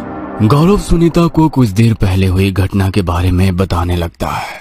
ए साक्षी, तो कब से इस स्विंग पर झूल रही है? अब मुझे झूलने देना। तुम लोग उधर जाकर खेलो, इधर मैं और एमिली खेल रहे हैं ना।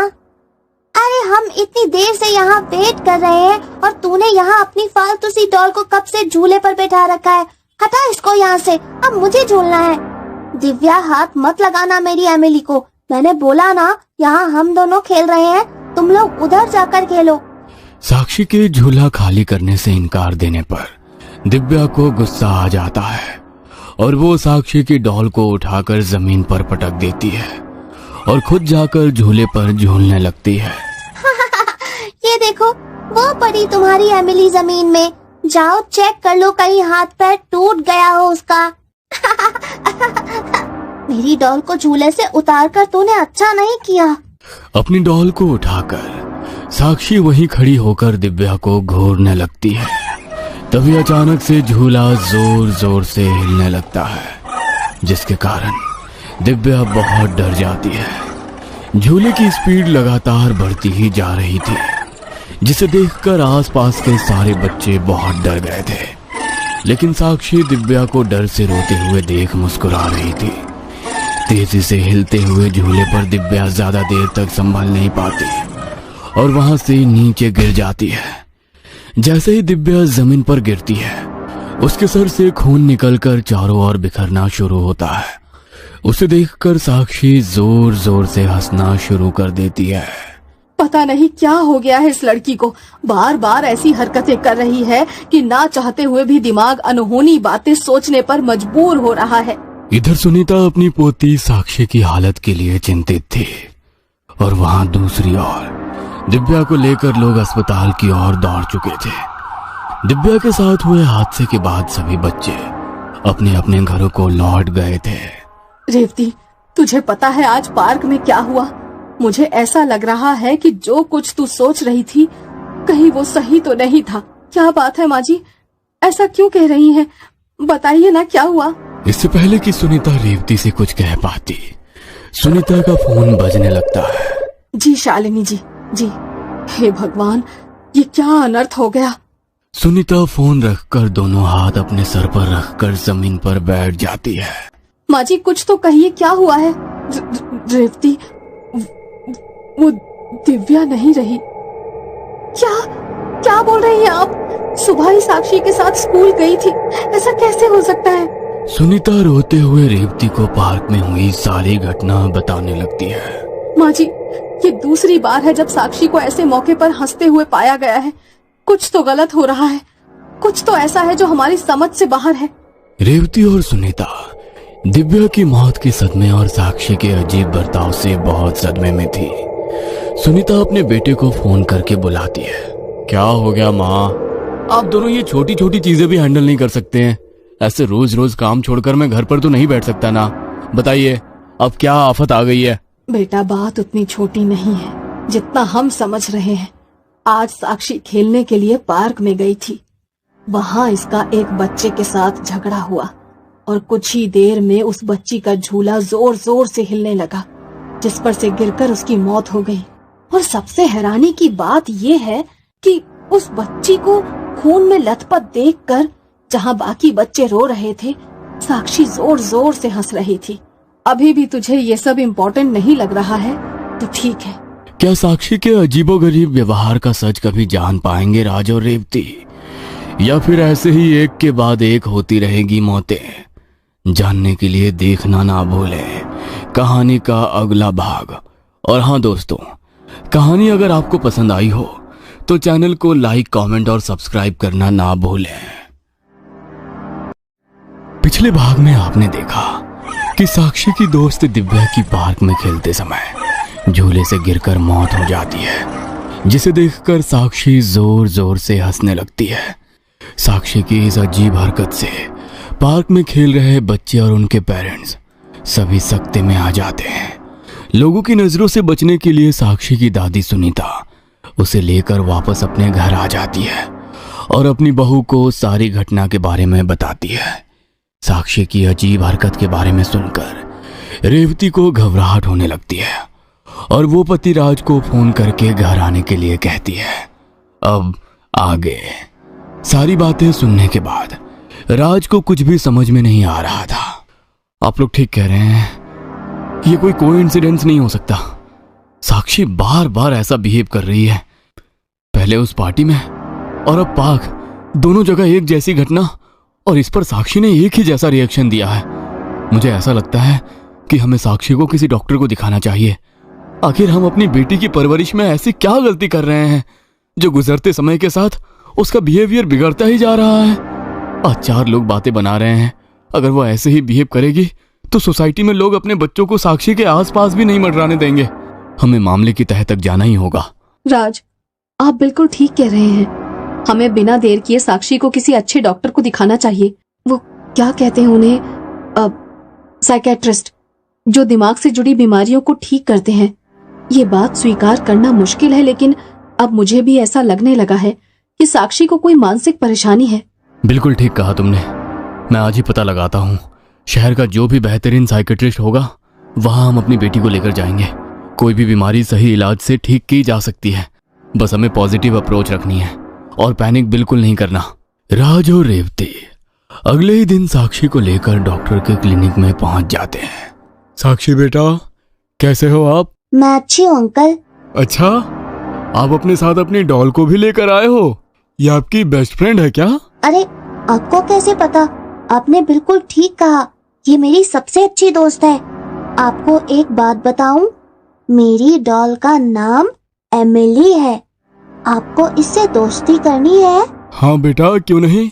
पहले आप मुझसे दोस्ती करो, फिर मैं आपकी डॉल से भी दोस्ती कर लूंगा। डॉक्टर की प्यार भरी बातों से कुछ ही देर में साक्षी उनके साथ कंफर्टेबल हो गई थी। अच्छा साक्षी, आपको पता है आपके मम्मी पापा आपको मेरे पास क्यों लेकर आए हैं? नो, मुझे नहीं पता अंकल। आपको मुझसे दोस्ती करनी थी, इसीलिए पापा मम्मी मुझे आपके पास लेकर आए हैं। मैंने ठीक बोला ना? Yes, perfect. अच्छा, आप जूस पियोगी? मैं आपके लिए जूस मंगवा दूं? Yes, orange juice please. ठीक है, जब तक ऑरेंज जूस आ रहा है तब तक हम कुछ बात करते हैं। ओके। अब ठीक है, आप लोग बाहर बैठिए, मैं थोड़ी देर साक्षी के साथ खेलना चाहता हूँ। अच्छा साक्षी बेटा, आपके पापा मम्मी ने बताया कि आपके 2 फ्रेंड्स का आपके घर पार्टी में कुछ एक्सीडेंट हो गया था। आप मुझे उस बारे में कुछ बताओगे? साक्षी फ्रेंड्स के बारे में सुनकर अचानक से गुस्से में आ जाती है। वो मेरे फ्रेंड्स नहीं है, मुझे उनके बारे में कोई बात नहीं करनी। लेकिन बेटा, आप उनसे इतनी अपसेट क्यों हो? आपके फ्रेंड्स को इतनी चोट लगी, आपको बुरा नहीं लगा? दोनों हॉस्पिटल गए, उनको कितना दर्द हो रहा था, बेचारे रो भी रहे थे। आपके फ्रेंड्स को चोट लगती है तो आपको दुख नहीं होता? अरे जब मैं छोटा था और अगर मेरे किसी दोस्त को चोट लग जाती थी तो मुझे तो बहुत रोना आता था। मेरे फ्रेंड्स को चोट लगती है तो मुझे दुख होता है, लेकिन मैंने कहा ना कि वो दोनों मेरे फ्रेंड्स नहीं है। उन्होंने मेरी डॉल का मजाक उड़ाया और मुझे वो बिल्कुल पसंद नहीं जो मेरी एमिली का मजाक उड़ाते हैं या उसके साथ गलत बिहेव करते हैं। लेकिन इसका ये मतलब तो नहीं था कि कोई हर्ट हो जाए तो आप उसे देखकर हंसो। हाँ, मैं हंस रही थी क्योंकि मुझे मजा आ रहा था। मैंने एमिली को बोला कि इन दोनों ने तुम्हारा मजाक उड़ाया है, इन्हें सबक सिखा दो। बस एमिली ने दोनों को 1 मिनट में सबक सिखा दिया। और दिव्या, वो तो तुम्हारी अच्छी फ्रेंड है, उसके साथ तो तुम रोज स्कूल जाती थी, पार्क में खेलती थी, उसके पेरेंट्स भी तुम्हारे घर आते जाते थे। तुम्हें पता है उसके साथ क्या हुआ? दिव्या मर गई है। ऐसा किसने कहा तुमसे? एमिली ने बताया। एमिली यानी कि तुम्हारी डॉल, इसने तुम्हें बताया कि Divya is no more, right? Yes doctor.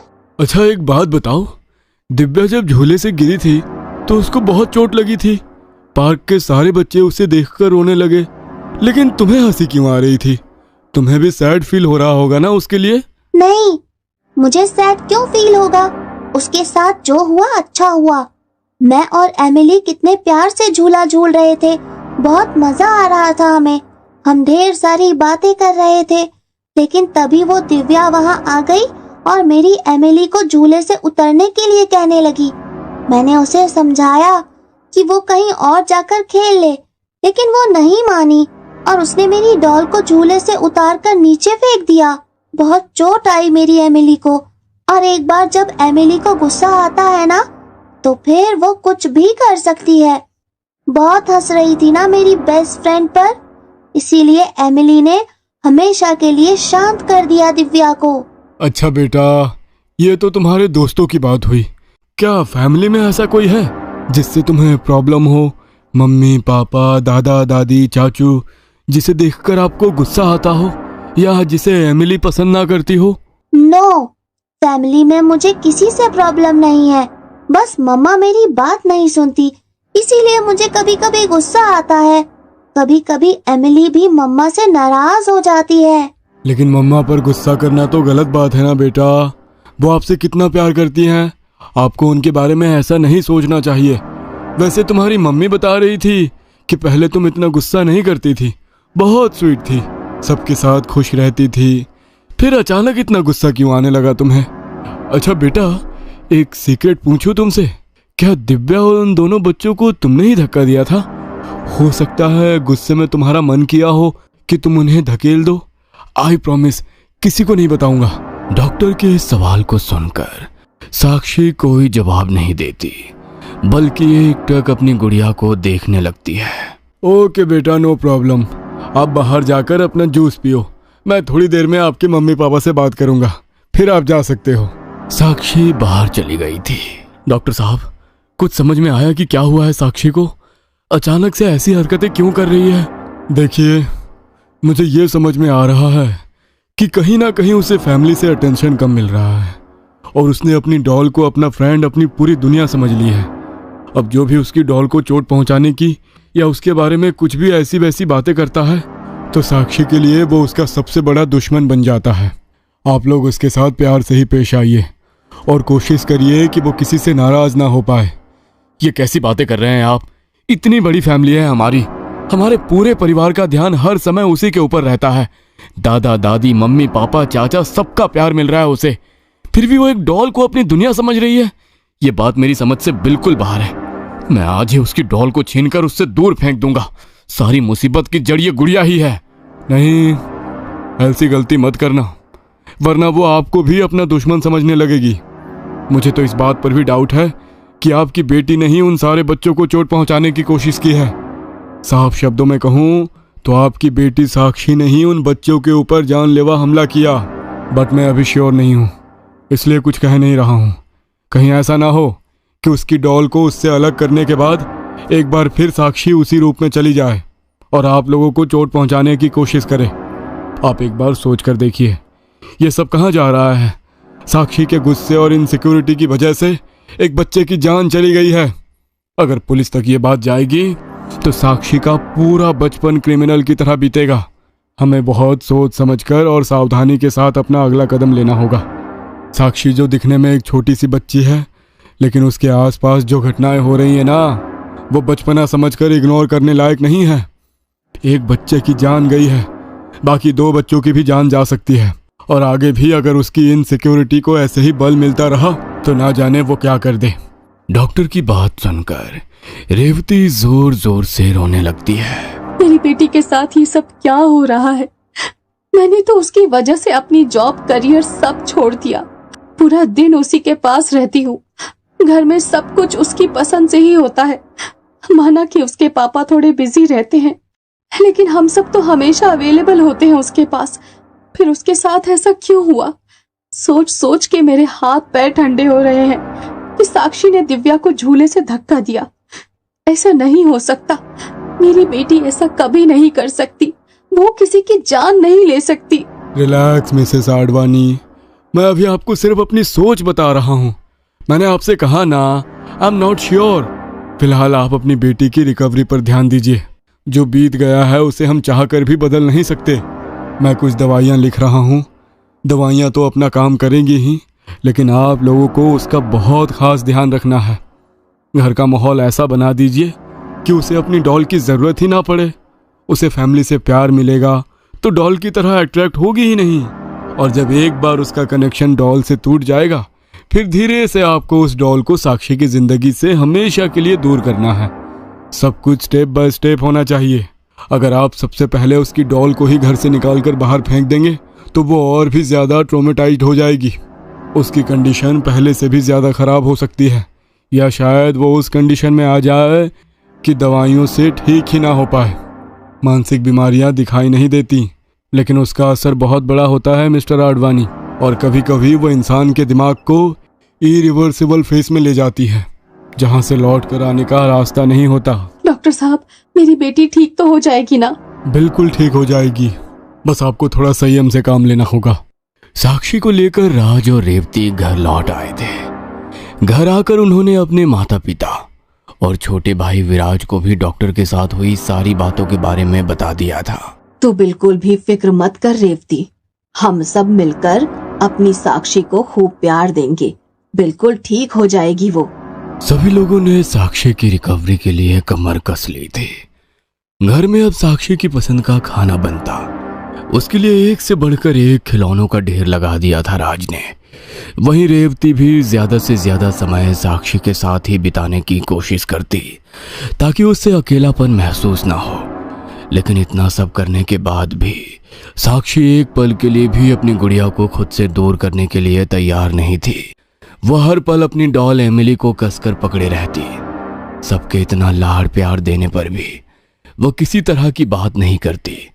एक रात, राज, साक्षी को मैंने दवा खिला दी है, अब वो सुबह तक आराम से सोएगी। ठीक है। साक्षी को उसके कमरे में सुलाने के बाद रेवती और राज अपने कमरे में आ गए थे। अगर उस रात मैंने जो कुछ भी देखा वो मेरा वहम था, तो हमारी बिल्ली अचानक से कहाँ गायब हो गई? आप तो जानते हो ना, वो कहीं भी जाती थी शाम तक लौटकर जरूर आ जाती थी। उस दिन के बाद पॉली लौटकर नहीं आई है। तुम्हारी बेटी की ऐसी हालत है और तुम्हें पॉली की पड़ी है? अरे जानवरों का कुछ पता होता है क्या? कहीं चली गई होगी, आना होगा तो खुद लौटकर आ जाएगी। इस समय मुझे अपनी बेटी के अलावा कुछ और नहीं सूझ रहा है। एक कुत्ते बिल्लियों की बात करना बंद करो प्लीज। राज को गुस्से में देखकर रेवती चुप हो जाती है। अगले दिन सुबह, राज, रिया के पापा का फोन था। वो लोग चाहते हैं कि हम लोग आने वाले संडे पर विराज और रिया की सगाई कर दें। वैसे तो मैंने अपनी तरफ से उन्हें टालने की पूरी कोशिश की, लेकिन वो भी अपनी जगह ठीक है ना। आखिर अपनी बेटी की चिंता हर माँ बाप को होती है। मुझे समझ नहीं आ रहा, करे तो क्या करे। ठीक है ना माँ, माना हम लोग थोड़ा डिस्टर्ब है इस समय, लेकिन लाइफ तो चलती रहती है ना, वो किसी के लिए नहीं रुकती। और विराज की इन सब में क्या गलती है? उसके हिस्से की खुशियां छीनने का हमें कोई अधिकार नहीं है। आप उन लोगों को हाँ बोल दो, विराज की सगाई होगी उसी डेट पर। क्या विराज और रिया की सगाई का ये प्रोग्राम घर में चल रही नेगेटिविटी से छुटकारा दिला देगा? क्या डॉक्टर की दवाइयों ने साक्षी के ऊपर कुछ असर किया है? क्या वाकई डॉक्टर की थेरेपी से साक्षी ठीक हो जाएगी, या फिर सगाई में होने वाला है कुछ बहुत बड़ा? जानने के लिए देखना ना भूलें कहानी का अगला भाग। और हाँ दोस्तों, अगर कहानी आपको पसंद आई हो तो चैनल को लाइक, कमेंट और सब्सक्राइब करना ना भूलें, ताकि हम आपके सामने ऐसे ही अच्छी अच्छी कहानियां लाते रहें। और हाँ, अपनी राय हमें कमेंट बॉक्स में लिखकर जरूर बताएं। पिछले भाग में आपने देखा कि साक्षी को राज और रेवती डॉक्टर के पास लेकर जाते हैं, जहां पर साक्षी डॉल से हुई उसकी दोस्ती और उसके दोस्तों के साथ हुए एक्सीडेंट के बारे में बताती है। डॉक्टर रेवती और राज को कुछ दवाई लिख कर देते हैं, साथ ही साथ साक्षी को खुश रखने के लिए भी कहता है। दूसरी ओर विराज की सगाई का दिन नजदीक आ जाता है और तय तारीख को लड़की वाले सगाई के लिए आडवाणी मेंशन में पहुंच जाते हैं। सगाई वाले दिन ही रहस्यमयी हालातों में रिया की मौत हो जाती है, जिससे पूरा परिवार स्तब्ध रह जाता है। आडवाणी परिवार अभी भी रिया की मौत के सदमे से जूझ ही रहा था कि तभी साक्षी के डॉक्टर का उसके पिता के पास फोन आ जाता है और साक्षी के पिता विराज उन्हें सारी घटना की जानकारी देते हैं। अब आगे। बरसों पहले अमेरिका में प्रैक्टिस करने वाले डॉक्टर मार्शल के सामने भी कुछ ऐसा ही केस आया था, जिसके बारे में उन्होंने अपनी किताब में लिखा था। मुझे उस किताब को पढ़कर देखना चाहिए, शायद कुछ रेफरेंस मिल सके। डॉक्टर अपने घर की लाइब्रेरी में जाकर डॉक्टर मार्शल की किताब निकालता है और साक्षी के स्टेटमेंट की फाइल और उस किताब को बैठकर पढ़ने लगता है। डॉक्टर मार्शल की किताब को कई घंटे तक स्टडी करने के बाद अब डॉक्टर अभिनव के माथे पर पसीने की बूंदें चमक रही थी। क्योंकि उन्होंने डॉक्टर मार्शल के पास आए एक ऐसे केस के बारे में डिटेल में पढ़ा था जिसे पढ़कर उन्हें समझ नहीं आ रहा था कि वो किस नतीजे पर पहुंचे। जब मैंने राज और रेवती के स्टेटमेंट नोट किए थे तब रेवती ने बताया था कि साक्षी को डॉल को देखकर उसे कुछ अजीब सा महसूस होता है। उसने कई बार उस डॉल को अजीब तरीके से हंसते और बोलते हुए भी देखा है, लेकिन उसको क्लैरिफाई करने के लिए राज ने बताया कि डॉल चार्जेबल है और उसमें वॉइस रिकॉर्डिंग की जा सकती है। तो जरूर साक्षी ने ही उसमें कुछ वॉइस नोट सेव किए होंगे, लेकिन इस बात पर तो किसी ने ध्यान ही नहीं दिया कि बिना प्ले बटन दबाए वो डॉल बोल कैसे रही थी। साक्षी ने बार बार अपने स्टेटमेंट में बताया कि एमिली को गुस्सा आया, इसलिए उसने ही बच्चों को पुश किया।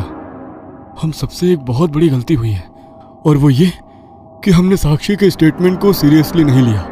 उसके पेरेंट्स और मैं उसकी बातों को बचपना समझकर इग्नोर करते रहे। शायद ये सब तो डॉल ही कर रही है।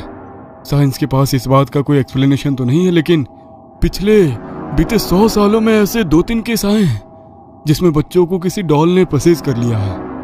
ये पैरानॉर्मल एक्टिविटी है या कोई मनोवैज्ञानिक बीमारी, इसके बारे में साइंस के पास कोई जवाब नहीं है। जिन सभी केसों के बारे में बुक में बताया गया है उसकी डिटेल तो बहुत ही डरावनी है। सच्चाई चाहे जो भी हो, इस समय साक्षी और उसकी फैमिली को अलर्ट करना सबसे ज्यादा जरूरी था। इसलिए डॉक्टर अपना फोन उठाकर राज का नंबर डायल करने लगता है। तभी उसे अपने स्टडी रूम में लगी रोलिंग चेयर के लगातार हिलने की आवाज सुनाई देती है। घर में तो कोई भी नहीं है, ये अचानक चेयर के हिलने की आवाज कैसे आ रही है? डॉक्टर अपना फोन टेबल पर रखकर स्टडी रूम की ओर जाने लगता है। तभी डॉक्टर को किसी बच्चे के खिलखिलाने की आवाज सुनाई देती है। कौन है वहां? मैंने पूछा कौन है? डॉक्टर के इतना पूछने पर चेयर के पास से किसी बच्चे के हंसते हुए गाना गाने की आवाज सुनाई देने लगती है।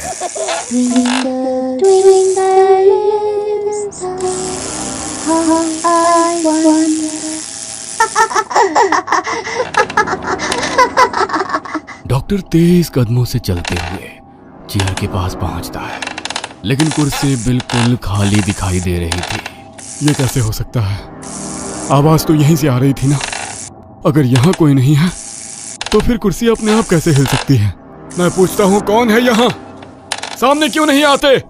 डॉक्टर के इतना कहते ही एक बार फिर उसे वही डरावनी हंसी की आवाज सुनाई देती है। डरते हुए डॉक्टर अपनी नजरें छत की ओर घुमाता है तो सामने का नजारा देखकर मानो उसकी धड़कनें ही रुक जाती है। एक डरावनी गुड़िया किसी जानवर की तरह छत पर चल रही थी और जोर जोर से हंस रही थी। इससे पहले कि डॉक्टर कुछ भी समझ पाता, गुड़िया डॉक्टर के ऊपर छलांग लगा देती है। डॉक्टर के मुंह से जोरदार चीख निकलती है और कुछ ही पलों में डॉक्टर जमीन पर पड़ा हुआ नजर आता है। उसकी आंखें हैरानी से फटी हुई थी और गर्दन से खून बह रहा था। डॉक्टर की बॉडी को जमीन में पड़ा देखकर वो गुड़िया डॉक्टर का खून पीने लगती है। इधर राज डॉक्टर के कॉल का वेट कर रहा था। देर रात तक भी जब डॉक्टर का कॉल उसके पास नहीं आता तो वो परेशान हो जाता है। डॉक्टर ने कहा था कि वो केस स्टडी करने के बाद मुझे कॉल करेंगे। पता नहीं कहाँ बिजी हो गए, मैं ही उन्हें फोन मिला लेता हूँ। राज खुद डॉक्टर का नंबर मिलाता है, लेकिन दूसरी तरफ से कोई जवाब नहीं आता। राज एक के बाद एक डॉक्टर को कई बार कॉल करता है, लेकिन डॉक्टर फोन नहीं उठाता। अंत में थक हार कर राज कॉल करना बंद कर देता है। अगले दिन सुबह राज एक बार फिर से डॉक्टर का कॉल मिलाता है तो दूसरी तरफ से इंस्पेक्टर रवि फोन उठाते हैं। जी बताइए, किससे बात करनी है आपको? डॉक्टर साहब का नंबर है ना? दरअसल कल दोपहर में उनसे बात हुई थी। उसके बाद उन्होंने मुझे कॉल बैक करने के लिए बोला था, लेकिन अभी तक उनका कॉल नहीं आया। बस इसलिए मैंने उन्हें फोन किया। क्या बात करनी थी तुम्हें डॉक्टर से? तुम्हारे नंबर से 10 मिस कॉल है इस नंबर पर। ऐसी क्या इमरजेंसी थी तुम्हें?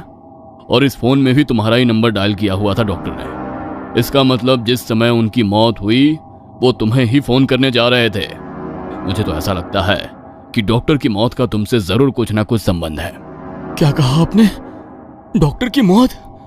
आपका कहने का मतलब है कि डॉक्टर साहब मर चुके हैं? ऐसा कैसे हो सकता है? इम्पॉसिबल है ये। अरे अभी कल ही तो मेरी उनसे बात हुई, बिल्कुल स्वस्थ थे, ऐसे अचानक क्या हो गया? थाने आ जाओ, बाकी की बातें यहीं बताएंगे, सारी बातें फोन पर नहीं बता सकते। राज का सर बुरी तरह से चकरा रहा था। एक ही दिन में कितना कुछ घटित हो गया था। पहले रिया और अब डॉक्टर साहब। ना जाने क्यों उसका मन किसी अनहोनी की तरफ इशारा कर रहा था। राज जल्दबाजी में थाने की तरफ भागता है और जैसे ही इंस्पेक्टर के सामने आता है, इंस्पेक्टर उसे देखकर हैरान रह जाते हैं। अरे मिस्टर आडवाणी, आप फोन कर रहे थे डॉक्टर साहब को? ये सब क्या चल रहा है? अभी कल ही आपके बंगले में एक मर्डर हुआ है और अब ये दूसरा मर्डर, और दोनों ही मर्डर के तार आपके साथ उलझे हुए हैं। कुछ छुपा तो नहीं रहे हैं आप हमसे? इंस्पेक्टर की बात सुनकर राज सर पकड़कर कुर्सी पर बैठ जाता है। मैं भी तो इन्हीं सवालों का जवाब जानना चाहता हूं इंस्पेक्टर साहब। भगवान के लिए आप ही मुझे मेरे सवालों का जवाब दे दीजिए। रिया की मौत मेरे लिए भी एक पहेली है और इस पहेली का हल जानने के लिए ही कल दोपहर में डॉक्टर साहब से मेरी फोन पर बात हुई थी। आज वो शायद मुझे कुछ बताने वाले थे, लेकिन उससे पहले ही उनकी मौत हो गई। उनकी मौत हुई नहीं है, उन्हें मारा गया है, मर्डर हुआ है उनका। और एक बात बताइए, रिया की मौत की एक्सप्लेनेशन आपको डॉक्टर साहब कैसे देने वाले थे? पूरी बात बताइए, आपके बंगले में चल क्या रहा था? एक गिलास पानी मिल सकता है? एक गिलास पानी पीने के बाद राज इंस्पेक्टर को पूरी कहानी बताना शुरू करता है। कैसी बचकानी कहानी सुना रहे हैं मिस्टर राज आप मुझे? आपको क्या लगता है यहां कोई परी कथा सुनाने का कंपटीशन चल रहा है?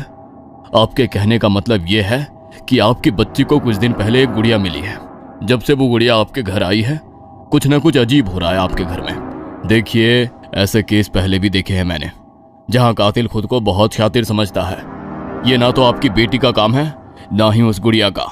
कोई है जो गुड़िया की आड़ लेकर सारे कत्ल कर रहा है। मुझे भी ऐसा ही लगता है इंस्पेक्टर साहब। जब ये सारी घटनाएं हमारे समझ से बाहर हो गई तो हमने डॉक्टर से सलाह लेने के बारे में सोचा। मेरी बेटी के दिन पर दिन बिगड़ते व्यवहार के कारण हमें ऐसा लग रहा था कि हो ना हो उसे कोई मानसिक परेशानी हो गई है, और डॉक्टर अभिनव वही स्टडी करने में लगे हुए थे। रिया की मौत के ठीक बाद कल मेरी उनसे फोन पर बात हुई। जब मैं उन्हें रिया की मौत के बारे में बताया तो डॉक्टर साहब ने कहा कि उन्हें कोई क्लू मिला है, अभी वो केस स्टडी करना चाहते हैं। उसके बाद मुझे कॉल करके इन सब के बारे में डिटेल में बताएंगे। लेकिन इससे पहले कि वो मुझे जवाब दे पाते, उनकी भी मौत हो गई। मैं नहीं जानता आपको मेरी बातों पर कितना यकीन हुआ है, लेकिन जो सच था मैंने आपको वही बताया। इन्वेस्टिगेशन अभी चल रही है। जब तक रिया और डॉक्टर अभिनव की मौत की पड़ताल पूरी नहीं हो जाती, आप शहर छोड़कर कहीं नहीं जाएंगे। और हाँ, जब भी बुलाया जाएगा आपको थाने में आना होगा। राज घर लौट आया था और घर आकर वो पत्नी और माँ को भी डॉक्टर की मौत के बारे में बताता है। हमारे घर में पिछले कुछ दिनों से जो कुछ भी घट रहा है ना विराज, मुझे ऐसा लग रहा है कि अब वो सब किसी और तरफ ही इशारा कर रहा है। आप सोच कर देखो ना, अचानक से डॉक्टर को ऐसा क्या हुआ होगा? डॉक्टर का घर का दरवाजा अंदर से बंद था, ना कोई अंदर आया ना अंदर से कोई बाहर गया। फिर ये मर्डर कैसे हो सकता है? आपको नहीं लगता कुछ अजीब हो रहा है हमारे साथ? जिस चीज को हम झुठलाने की कोशिश कर रहे हैं, कहीं ऐसा तो नहीं कि सच वही है? हमें एक बार किसी तांत्रिक या ओझा को बुलाकर दिखाना चाहिए। कैसी बात कर रही हो तुम? ये तांत्रिक ओझा ये सब अंधविश्वास की बातें हैं। सब ढोंगी होते हैं एक नंबर के। और तुम क्या चाहती हो कि अपनी छोटी सी बच्ची को किसी झाड़ फूक करने वाले को सौंप दूं? ऐसा कभी नहीं होगा, भूल जाओ ये सब। दुनिया चांद पर जाने को तैयार है और तुम ऐसी बातें सोच रही हो। खुली आंखों से सच को देखकर न करने से सच झूठ में नहीं बदल जाएगा बेटा। बहू जो कह रही है, मुझे भी लगता है कि वो सब सच है। पिछले कुछ दिनों में रेवती और मैंने जो कुछ भी घर में महसूस किया है, उन सब की तह तक डॉक्टर चाहकर भी नहीं पहुंच सकता। ये सब कुछ और है। और चल ठीक है, मान लिया कि ये सब कुछ नहीं होता, तो बस एक बार मेरे मन की तसल्ली के लिए इस घर की शुद्धिकरण करवा लेने दे। हो सकता है इसी तरीके से हमारी बच्ची ठीक हो जाए। रेवती और माँ सुनीता की दलीलों के आगे अब राज के पास कहने के लिए ज्यादा कुछ नहीं बचा था। एक तरफ राज रिया की मौत से बुरी तरह से टूट गया था, घर में मातम जैसा माहौल था। दूसरी तरफ राज पुलिस की रडार पर आ गया था। राज ने तो अपनी तरफ से पुलिस को सब कुछ ही बताया था, लेकिन पुलिस को उसकी बातों में कोई सच्चाई नजर नहीं आई थी। विराज, मना मत करना। माँ जी ने एक बहुत सिद्ध बाबा के बारे में पता लगाया है, एक बार उनसे मिलकर आते हैं। अगर तुम्हें कुछ भी गलत लगेगा तो हम ये सब वहीं रोक देंगे, लेकिन प्लीज एक बार चलो तो सही। रेवती और सुनीता के बार बार समझाने के बाद भी राज जाने के लिए तैयार नहीं होता और अंत में थककर सुनीता और रेवती ही बाबा से मिलने जाती हैं। बाबा के आश्रम पहुंचकर, बाबा, हमारे घर में कुछ बहुत अनहोनी हो रही है, आप अपना आशीर्वाद दे दीजिए। हो सकता है हमें हमारे प्रश्नों का जवाब मिल जाए। बस एक बार उस बंगले को आकर देख लीजिए। ठीक है, मेरा शिष्य मार्कंडेय आपके साथ जाएगा। यदि आपके घर में कोई नकारात्मक ऊर्जा हुई तो मार्कंडेय की नजर से बच नहीं सकती। यदि स्थिति गंभीर होगी तो हम आपके साथ अवश्य जाने के लिए तैयार होंगे। बाबा का शिष्य मार्कंडेय क्या बंगले में रहने वाली रूहानी शक्ति का अंदाजा लगा लेगा? क्या इंस्पेक्टर कभी यकीन करेगा कि रिया और डॉक्टर अभिनव के खून के पीछे राज या उसकी फैमिली का कोई हाथ नहीं है? क्या राज समझ पाएगा कि आखिर एक के बाद एक हो रही मौतों के पीछे का रहस्य क्या है? क्या डॉल साक्षी को भी कोई नुकसान पहुंचाने वाली है? कौन होगा गुड़िया का अगला शिकार? इन सभी सवालों का जवाब जानने के लिए देखना ना भूलें कहानी का अगला भाग। और हाँ दोस्तों, अगर हमारी कहानी पसंद आ रही हो और आप हमारे और भी वीडियो देखना चाहते हैं तो हमें सब्सक्राइब जरूर करें। कहानी के बारे में अपनी राय हमें कमेंट बॉक्स में लिखकर जरूर बताएं। पिछले भाग में आपने देखा कि रेवती और सुनीता मदद मांगने के लिए बाबा के आश्रम जाते हैं, जहां पर बाबा अपने शिष्य मार्कंडेय को उनके घर जाकर जांच करने के लिए कहते हैं। अब आगे रेवती और सुनीता के कहने पर बाबा का शिष्य मार्कंडेय रेवती के साथ उनके बंगले पर पहुंच जाता है। बंगले के मेन गेट के अंदर कदम रखने से पहले मार्कंडेय अपने हाथ में पकड़े हुए कलश के जल में से कुछ बूंदे अपने हाथ में ले लेता है और मन ही मन ईश्वर को याद करके उन्हें दरवाजे की तरफ छिड़क देता है।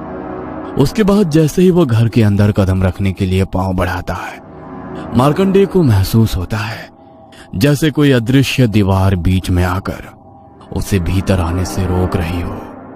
किसी तरह मंत्र उच्चारण करते हुए मार्कंडेय बंगले के अंदर प्रवेश कर लेता है। महाराज, सब ठीक है ना? आप थोड़े परेशान नजर आ रहे हैं, आपके चेहरे के भाव क्यों बदल गए?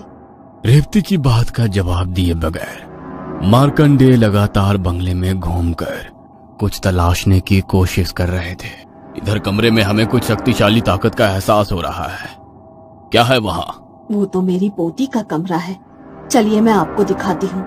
मैं खुद देखता हूँ, आप लोग यहीं ठहरिए। मार्कंडेय साक्षी के कमरे के दरवाजे तक पहुँचता है। दरवाजे पर पहुँचने के बाद मार्कंडेय को एहसास होता है कि कोई शक्ति उसे इस कमरे से दूर पटकने की कोशिश कर रही है। एक जोरदार धक्का उन्हें महसूस होता है और जल का कलश उनके हाथ से छूटकर दूर जा गिरता है। उस शक्ति को नजरअंदाज करते हुए मार्कंडेय कमरे के अंदर प्रवेश कर लेता है। अचानक साक्षी के कमरे में लगे हुए खिलौनों की रेक में से एक एक करके सारे खिलौने नीचे गिरने लगते हैं और देखते ही देखते साक्षी का बेड जोर से हिलना शुरू कर देता है। बेड के बाद कमरे की खिड़की दरवाजे भी जोर जोर से आवाज करने लगते हैं, जैसे अंदर कोई तूफान आया हो। माँ जी, कैसी आवाज आ रही है साक्षी के कमरे से? अंदर सब ठीक तो होगा ना? मैं जाकर देखती हूँ। बाबा ने बहुत विश्वास के साथ अपने शिष्य को यहाँ भेजा है, उसे अपना काम करने दो। मुझे ऐसा लगता है कि हमें बीच में नहीं आना चाहिए। कमरे में सामानों के गिरने और डबल बेड और खिड़कियों के खड़खड़ करके हिलने की यह घटना लगभग 1 मिनट तक चलती है और फिर सब कुछ शांत हो जाता है। कमरे में हो रही इस तरह की डरावनी घटनाओं को देखकर भी साक्षी के चेहरे पर किसी तरह का कोई डर नहीं था। अभी भी कमरे में एक कोने में बैठे वो अपनी डॉल के साथ बात करने में व्यस्त थी। कुछ पल इधर उधर घूमने के बाद मार्कंडेय वापस हॉल में आ जाते हैं। महाराज, कुछ ऐसा मिला आपको जिससे चिंता करने की जरूरत है? आपके घर में कोई नकारात्मक शक्ति है, इस बात से इनकार नहीं किया जा सकता, किंतु शक्ति क्या है और आपसे या आपकी बेटी से क्या चाहती है, इस बात की जानकारी मैं आपको नहीं दे पाऊंगा। अनुभव और ज्ञान में मैं अभी गुरुजी से बहुत पीछे हूं, इसलिए मुझे ऐसा लगता है कि इस समस्या को गुरुजी आकर ही सुलझाए तो बेहतर होगा। यह कोई छोटी मोटी प्रेत आत्मा नहीं है, बल्कि कुछ और ही है। जो कुछ भी अभी इस कमरे में हुआ वो सामान्य घटना नहीं है। वो शक्ति मुझे अपनी ताकतों से परिचित कराने की कोशिश कर रही है। बताना चाहती है कि मुझे इन सब से दूर रहना चाहिए, वरना अंजाम अच्छा नहीं होगा। मार्कंडेय की बात सुनकर सुनीता और रेवती जोर जोर से रोने लगते हैं। ऐसा मत कहिए महाराज, अगर आप अपने कदम पीछे खींच लेंगे तो हम तो उस ताकत के सामने बिल्कुल ही बेबस हो जाएंगे। अब हमें सिर्फ आप पर ही भरोसा है। आपको ही मेरी बेटी को इस संकट से बाहर निकालना होगा। रेवती की बात सुनकर मार्कंडेय गुरुजी का बताया हुआ मंत्र पढ़ते हुए साक्षी की डॉल के नजदीक जाने लगता है। मार्कंडेय लगातार मंत्र उच्चारण करता जा रहा था। तभी अचानक जैसे कोई अदृश्य भारी भरकम सामान आकर मार्कंडेय के सर पर लगता है और वो हवा में ऊपर उठने लगते हैं, जैसे किसी ने गिरबान पकड़कर उन्हें ऊपर उठा लिया हो। काफी ऊंचाई पर पहुंचने के बाद अचानक वो झटके से जमीन पर गिरते हैं और बेहोश हो जाते हैं। मार्कंडेय की जमीन पर मूर्छित होते ही कमरे में एक स्पष्ट डरावनी हंसी की आवाज गूंजने लगती है, जिसे सुनकर रेवती और सुनीता के पैरों तले जमीन खिसक जाती है। रेवती दौड़कर कमरे से बाहर आती है और फोन उठाकर पतिराज का नंबर मिला देती है। तुम जहाँ कहीं भी हो तुरंत घर आ जाओ, बहुत बड़ी अनहोनी हो गई है। जो कहना है साफ साफ कहो रेवती। पहले ही पिछले 2 दिनों में इतना कुछ घट गया है कि अब और सदमा बर्दाश्त करने की हिम्मत बाकी नहीं है। घर में सब लोग ठीक तो है ना? तुम्हें कैसे बताऊं विराज, मैंने बताया था ना कि हम घर के शुद्धिकरण के लिए एक बाबा के पास जा रहे हैं। बाबा ने अपने शिष्य को हमारे घर भेजा था, लेकिन रेवती रोते हुए सारी घटना पतिराज को सुना देती है। मैं अभी घर आ रहा हूँ, तुम बिल्कुल घबराना मत, हम मिलकर सब संभाल लेंगे। विराज और राज तुरंत घर पहुंचते हैं और मार्कंडेय को उठाकर साक्षी के रूम से बाहर ले जाने लगते हैं। तभी अचानक साक्षी के कमरे के पर्दे में आग लग जाती है और वो जलते हुए कमरे के दरवाजे पर उनके ठीक सामने आकर गिर जाता है। किसी तरह बचते बचते विराज और राज मार्कंडेय को अस्पताल पहुंचाते हैं, जहां उसे गंभीर अवस्था में अस्पताल में भर्ती कर लिया जाता है। अब भी तुम यही कहोगे विराज कि ये सब अंधविश्वास है, झूठ है, मेरे मन का वहम है।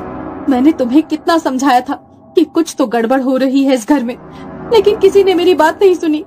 तुम्हें तो हमेशा यही लगता है ना विराज कि मैं पागल हूँ, कुछ भी मनगढ़ंत बातें करती हूँ।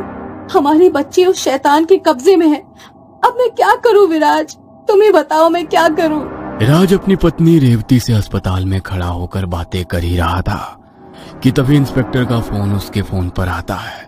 मिस्टर राज, एक बहुत अहम जानकारी हाथ लग गई है, आप अभी थाने आ सकते हैं?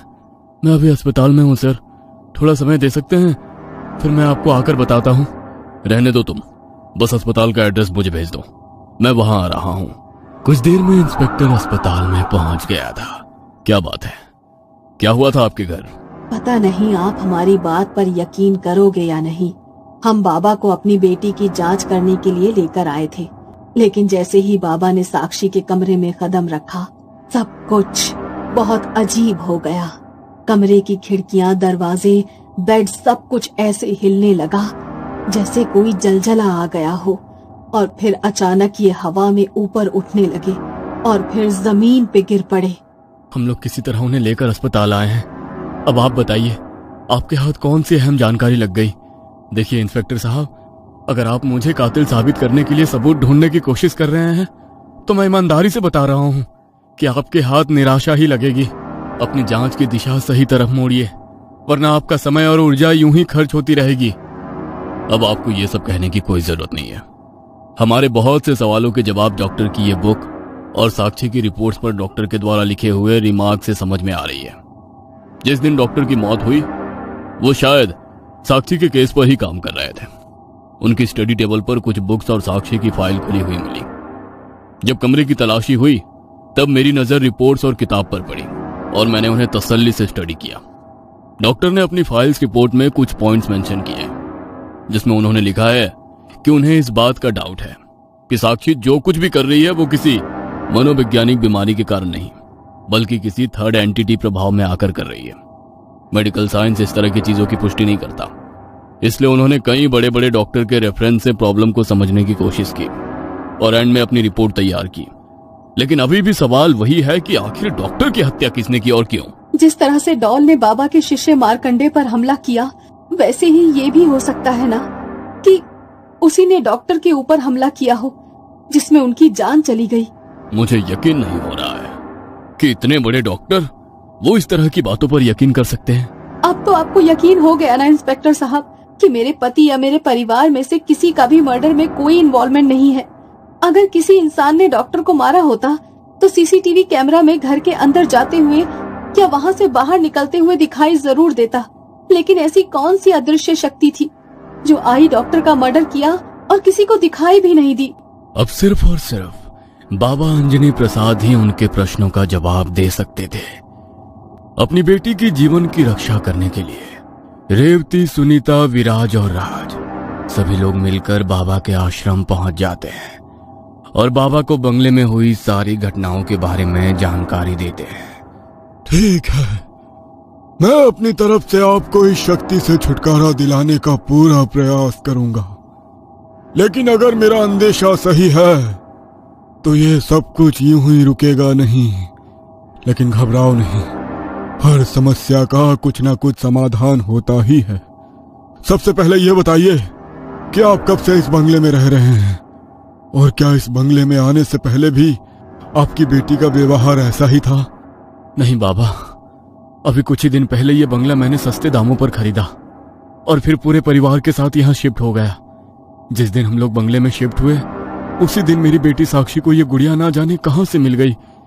एक बार जो साक्षी ने उस गुड़िया को हाथ में उठाया, उसके बाद आज तक उसने उसे छोड़ा ही नहीं। वो पूरा दिन इस गुड़िया को अपने साथ लेकर घूमती है। आपने कहा कि आपको ये बंगला कम दामों पर मिला था। क्या बंगले के पुराने मालिक से मिलवा सकते हैं आप मुझे? हो ना हो, इस बंगले का पुराना मालिक जानता था कि इस बंगले में कुछ गड़बड़ है, इसीलिए उसने अपना करोड़ रुपए का बंगला आपको कौड़ियों के दाम पर बेच दिया। राज को बाबा की बात समझ में आने लगी थी। आप बिल्कुल ठीक कह रहे हैं बाबा। सबसे पहले मैं जाकर उस आदमी को पकड़ता हूँ जिसने ये बंगला मुझे बेचा था। हो सकता है उसे इस गुड़िया से छुटकारा पाने का तरीका पता हो। ये लो, ये अभिमंत्रित धागा है, इसे ले जाकर अपनी बेटी के गले में बांध देना। ऐसा करने से वो आपकी बच्ची को नुकसान नहीं पहुंचा सकेगी। और हाँ, इसके बाद आपको हिम्मत करके उस गुड़िया को पेट्रोल छिड़क कर आग लगानी होगी। राज अपने घर जाता है। रात घेराई थी। राज ने झांक कर देखा, उसकी बेटी गहरी नींद में सोई हुई थी। दबे पांव राज साक्षी के कमरे में जाता है और उसकी गुड़िया को वहां से उठाकर बाहर ले आता है। दूसरी तरफ रेवती जाकर धीरे से बाबा का दिया हुआ धागा साक्षी के गले में बांध देती है। उसके बाद राज और रेवती मिलकर उस गुड़िया को आग लगा देते हैं। तभी उन्हें मां सुनीता के चिल्लाने की आवाज सुनाई देती है। सामने साक्षी हाथ में चाकू लिए खड़ी हुई थी और धीरे धीरे अपनी गर्दन रेत रही थी, जिसके कारण खून की धार बहकर उसके कपड़ों पर आ रही थी। ये क्या कर रही हो साक्षी? चाकू नीचे रखो। आपने मेरी एमिली को जलाया, अब मैं भी चली जाऊंगी उसके पास। साक्षी बेटा नहीं। रेवती, जल्दी से आग बुझाओ, जल्दी करो। राज और रेवती गुड़िया पर पानी लाकर डाल देते हैं। जैसे ही आग बुझती है, राज और रेवती ये देखकर हैरान रह जाते हैं कि लगभग आधी जल चुकी वो गुड़िया अगले ही पल फिर से बिल्कुल वैसी ही हो जाती है जैसे उसे कभी जलाया ही नहीं गया था। आज की घटना के बाद राज और रेवती को इतना तो समझ में आ गया था कि इस डॉल से छुटकारा पाना इतना आसान नहीं जितना उन्होंने सोचा था। अगले दिन वो फिर से बाबा के आश्रम जाते हैं। यदि वो कोई आत्मा होती तो मेरे दिए गए धागे से डरकर कब का तुम्हारा घर छोड़कर चली गई होती।